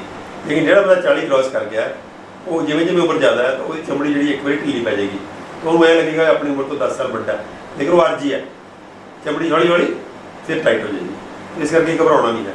ਯਾਨੀ ਕਿ ਉਮਰ ਵੀ ਜਿਹੜੀ ਆ ਉਹ ਘੱਟ ਨਜ਼ਰ ਆਉਣ ਲੱਗ ਜਾਏਗੀ ਜੇ ਬੰਦਾ ਡਾਈਟ ਕੰਟਰੋਲ ਕਰ ਲਵੇ। ਬਿਲਕੁਲ ਉਮਰ ਵੀ ਘੱਟ ਨਜ਼ਰ ਆਉਣ ਲੱਗ ਜਾਏਗੀ। ਔਰ ਜਿਹੜੀ ਮੈਂ ਗੱਲ ਕਰ ਰਿਹਾ ਉਹ ਆਰਜੀ ਹੈ, ਲੰਬੇ ਸਮੇਂ ਤੁਹਾਡੀ ਉਮਰ ਵੀ ਘੱਟ ਨਿਕਲਣ ਲੱਗ ਜਾਏਗੀ ਔਰ ਦੂਜੀ ਇੰਨੇ ਐਕਟਿਵ ਹੋ ਜਾਓਗੇ ਕਿ ਤੁਹਾਨੂੰ ਤੁਸੀਂ ਮਤਲਬ ਆਪਣੀ ਉਮਰ ਤੋਂ 10 ਸਾਲ 20 ਸਾਲ ਛੋਟੇ ਲੱਗੋਗੇ, ਮੈਂਟਲੀ ਵੀ ਔਰ ਫਿਜ਼ੀਕਲੀ ਵੀ। ਮੈਂਟਲੀ ਵੀ ਔਰ ਫਿਜ਼ੀਕਲੀ ਵੀ ਦੋਨੋਂ ਮੈਂਟਲੀ ਜ਼ਿਆਦਾ ਅਲਰਟ ਹੋ ਜਾਓਗੇ, ਫਿਜ਼ੀਕਲੀ ਤੁਹਾਡੇ 'ਚ એનર્ਜੀ ਲੈਵਲ ਬਹੁਤ ਹੋ ਜਾਏਗਾ। ਇਸ ਕਰਕੇ ਤੁਸੀਂ ਪਾਓਗੇ ਕਿ ਜਿਹੜੀ ਐਕਸਰਸਾਈਜ਼ ਤੁਸੀਂ ਸੈਰ 3 ਕਿਲੋਮੀਟਰ ਕਰਕੇ ਥੱਕ ਜਾਂਦੇ ਸੀ, ਤੁਸੀਂ ਕਹੋਗੇ ਮੈਂ ਤਾਂ 10 ਕਿਲੋਮੀਟਰ ਕਰ ਨਹੀਂ ਥੱਕਦਾ। ਕਈ ਗੁਣਾ ਵੱਧ ਜਾਂਦੀ ਹੈ ਜਿਹੜੀ ਬਾਡੀ ਬੜੀ ਊਰਜਾ, ਜਿਹਨੂੰ ਕਹਿੰਦੇ ਆ એનર્ਜੀ ਦਾ ਲੈਵਲ, ਜਿਹੜਾ ਆਪਾਂ ਕਹਿੰਦੇ ਨੇ ਆਮ ਭਾਸ਼ਾ 'ਚ ਵੀ ਮੇਰਾ એનર્ਜੀ ਲੈਵਲ ਹੋ ਗਿਆ, એનર્ਜੀ ਲੈਵਲ ਜਿਹੜਾ ਹੈ ਉਹ ਸ਼ੂਟ ਅਪ ਕਰ ਜਾਂਦਾ ਇੱਕਦਮ। ਅੱਛਾ ਡਾਕਟਰ ਸਾਹਿਬ, ਜਾਂਦੇ ਜਾਂਦੇ ਇੱਕ ਸਵਾਲ ਮੈਨੂੰ ਲੱਗ ਰਿਹਾ ਵੀ ਕਈ ਦਰਸ਼ਕਾਂ ਦੇ ਦਿਮਾਗ ਵਿੱਚ ਇਹ ਵੀ ਹੋਣਾ ਕਿ ਮੋਟਾਪੇ ਦੀ ਤਾਂ ਆਪਾਂ ਗੱਲ ਕਰ ਲਈ ਕਿ ਕਈ ਬੰਦੇ ਜਿਹੜੇ ਨੇ ਬਹੁਤ ਪਤਲੇ ਹੁੰਦੇ ਨੇ, ਕਿ ਮੋਟੇ ਕਰਨ ਦਾ ਵੀ ਕੋਈ ਇਲਾਜ ਹੈ? ਦੇਖੋ ਮੋਟੇ ਕਰਨ ਦਾ ਇਲਾਜ ਦੇਖੋ ਇੱਦਾਂ ਓਵਰ ਈਟ ਕਰਕੇ ਤਾਂ ਨਹੀਂ ਕਰਨਾ ਚਾਹੀਦਾ। ਖਾਣਾ ਤਾਂ ਇਹੀ ਹੈ ਉਹਦੇ ਲਈ ਵੀ, ਮੋਟੇ ਬੰਦੇ ਲਈ ਵੀ ਸੇਮ ਖਾਣਾ ਹੈ, ਲੇਕਿਨ ਉਹਦੇ ਅਗਰ ਮੋਟਾ ਦਿਖਣਾ ਹੈ, ਪਹਿਲੀ ਗੱਲ ਤਾਂ ਸਾਡੇ ਕਲਚਰ 'ਚ ਬਹੁਤ ਭੈੜੀ ਗੱਲ ਹੈ ਕਿ ਅਸੀਂ ਗੋਬਲੇ ਜਿਹੇ ਬੰਦੇ ਦੇਖਣ ਦੇ ਆਦੀ ਹਾਂ। ਇਹ ਸਾਨੂੰ ਕਿਤੇ ਨਾ ਕਿਤੇ ਆਪਣਾ ਦਿਮਾਗ ਠੀਕ ਕਰਨਾ ਚਾਹੀਦਾ, ਕਿਉਂਕਿ ਗੋਬਲੇ ਹੋਣਾ, ਮੋਟੇ ਹੋਣਾ, ਤੁੰਦਾਂ ਵਾਲੇ ਹੋਣਾ ਬਿਮਾਰੀਆਂ ਦਾ ਜੜ ਹੈ। ਸੋ ਆਪਾਂ ਉਹਨੂੰ ਅੱਗੇ ਸਕਿੰਨੀ ਬੰਦੇ ਆ, ਜੋ ਸਕਿੰਨੀ ਕਹਿੰਦੇ ਆ, ਉਹ ਜ਼ਿਆਦਾ ਸਿਹਤਮੰਦ ਹੁੰਦੇ ਆ, ਜ਼ਿਆਦਾ ਲੰਬਾ ਜਿਉਂਦੇ ਆ। ਇਸ ਕਰਕੇ ਇੱਕ ਤਾਂ ਆਪਣੀ ਜਿਹੜੀ ਦੇਖਣ ਦਾ ਨਜ਼ਰੀਆ ਉਹ ਠੀਕ ਕਰਨਾ ਚਾਹੀਦਾ। ਦੂਜੀ ਗੱਲ ਇਹ ਹੈ ਕਿ ਫਿਰ ਵਰਜਿਸ਼ ਕਰੋ, ਬਹੁਤ ਜੇ ਮਸਕੂਲਰ ਬਾਡੀ ਲੱਗੇਗੀ ਤੁਹਾਡੀ ਤਾਂ ਜਿਮ ਜੁਆਇਨ ਕਰ ਲਓ। ਮੈਂ ਜਿਮ ਤੋਂ ਬਸ ਇੱਕ ਵਾਰ ਮੈਂ ਕਰਨਾ ਚਾਹੂੰਗਾ, ਮੈਂ ਜਿਮ ਜੁਆਇਨ ਕਰਨੀ ਹੈ ਕਰੋ, ਲੇਕਿਨ ਇੱਕ ਤਾਂ ਲਾਈਟ ਤੇ ਮੀਡੀਅਮ ਵੇਟ ਨਾ ਕਰੋ, ਹੈਵੀ ਵੇਟ ਨਾਲ ਬਿਲਕੁਲ ਨਾ ਕਰੋ, ਜਿੰਨੇ ਕੋਈ ਕੰਪੀਟੀਸ਼ਨ ਨਹੀਂ ਕਰਨਾ। ਦੂਜੀ ਗੱਲ ਜਿਮ ਦੀ ਡਾਈਟ ਬਿਲਕੁਲ ਭੁੱਲ ਕੇ ਵੀ ਲਗਾਓ। ਜਿਮ ਦੀ ਡਾਈਟ ਇੰਨੀ ਮਾੜੀ ਡਾਈਟ ਹੈ, ਤੜ ਲੋਕ ਬਿਮਾਰ ਹੋ ਰਹੇ ਮਰ ਰਹੇ ਆ, ਜਿਹੜੇ ਖਾ ਕੇ ਡਾਈਟ ਤੇ ਗੁਰਦੇ ਫੇਲ ਹੋ ਰਹੇ ਆ, ਕਿਸੇ ਹਾਰਮੋਨ ਡਿਸਟਰਬ ਹੋ ਰਹੇ ਆ, ਕਿਸੇ ਹਾਰਟ ਅਟੈਕ ਆ, ਮੁੰਡਾ ਇੱਥੇ ਮਰਿਆ ਹਾਰਟ ਅਟੈਕ, ਜਿਮ ਵਾਲੀ ਡਾਈਟ ਖਾਂਦਾ ਸੀ ਉਹ ਕਿਤੇ ਨਾ ਕਿਤੇ ਜਿਹੜੀ ਜਿਮ ਵਾਲੀ ਡਾਈਟ ਨੂੰ ਬਿਲਕੁਲ ਹੱਥ ਨਹੀਂ ਲਾਉਣਾ। ਡਾਈਟ ਆਪਣੀ ਘਰ ਦੀ ਹੈਲਦੀ ਕਰਨੀ ਹੈ, ਲੇਕਿਨ ਜਿਮ ਦੇ ਵਿੱਚ ਜਾ ਕੇ ਐਕਸਰਸਾਈਜ਼ ਕਰੋ ਮੀਡੀਅਮ ਤੇ ਲਾਈਟ ਵੇਟ ਨਾਲ, ਤੁਹਾਡੇ ਮਸਲ ਜਾਨ ਬੜੀ ਵਧੀਆ ਬਣ ਜਾਣਗੇ, ਤੁਹਾਡੀ ਲੁੱਕ ਜਿਹੜੀ ਹੈ ਉਹ ਜਿਹੜੀ ਪਤਲੇਪਨ ਦੀ ਲੁੱਕ ਜਿਹੜੀ ਉਹ ਠੀਕ ਹੋ ਜਾਏਗੀ। ਉਹ ਅਕਸਰ ਵਰਜਿਸ਼ ਜਿਹੜੀ ਹੈ ਨਾਲ ਦੇ ਜੋੜ ਲਾਂਗੇ ਆਪਾਂ, ਸਾਡੀ ਜਿਹੜੀ ਉਹ ਲੁੱਕ ਬਹੁਤ ਜਿਹੜੀ ਸਕਿੰਨੀ ਬੰਦੇ ਨੇ ਉਹ ਠੀਕ ਹੋ ਜਾਏਗੀ। ਔਰ ਜਾਂਦੇ ਆਪਣੀ ਇੱਕ ਐਕਸਪਰਟ ਰਾਏ ਜਿਹੜੀ ਹੈ ਉਹ ਥੋੜੇ ਸ਼ਬਦਾਂ ਵਿੱਚ ਜਿਹੜੇ ਬੰਦੇ ਮੋਟੇ ਨੇ ਉਹਨਾਂ ਨੂੰ ਕੀ ਕਹਿਣਾ ਚਾਹੋਗੇ? ਮੈਂ ਉਹਨੂੰ ਇਹੀ ਕਹੂੰਗਾ ਕਿ ਉਹ ਖੁਸ਼ ਹੋ ਜਾਣ ਅੱਜ ਦੀ ਇਸ ਵੀਡੀਓ ਤੋਂ ਬਾਅਦ ਕਿ ਉਹਨਾਂ ਵਾਸਤੇ ਬਹੁਤ ਸੌਖਾ ਹੱਲ ਹੈ, ਜਿਹਨੂੰ ਕਿ ਬੜੀ ਆਸਾਨੀ ਨਾਲ ਤੇ ਬੜੇ ਡਿਲੀਸ਼ੀਅਸ ਐਂਡ ਉਹ ਸਵਾਦ ਭੋਜਨਾਂ ਦੇ ਨਾਲ ਭੋਜਨ ਖਾਂਦੇ ਹੋਏ ਰੱਜ ਕੇ ਆਨੰਦ ਮਾਣਦੇ ਹੋਏ ਭੋਜਨਾਂ ਦਾ ਉਹ ਜਿਹੜੇ ਨੇ ਪਤਲੇ ਹੋ ਸਕਦੇ ਆ।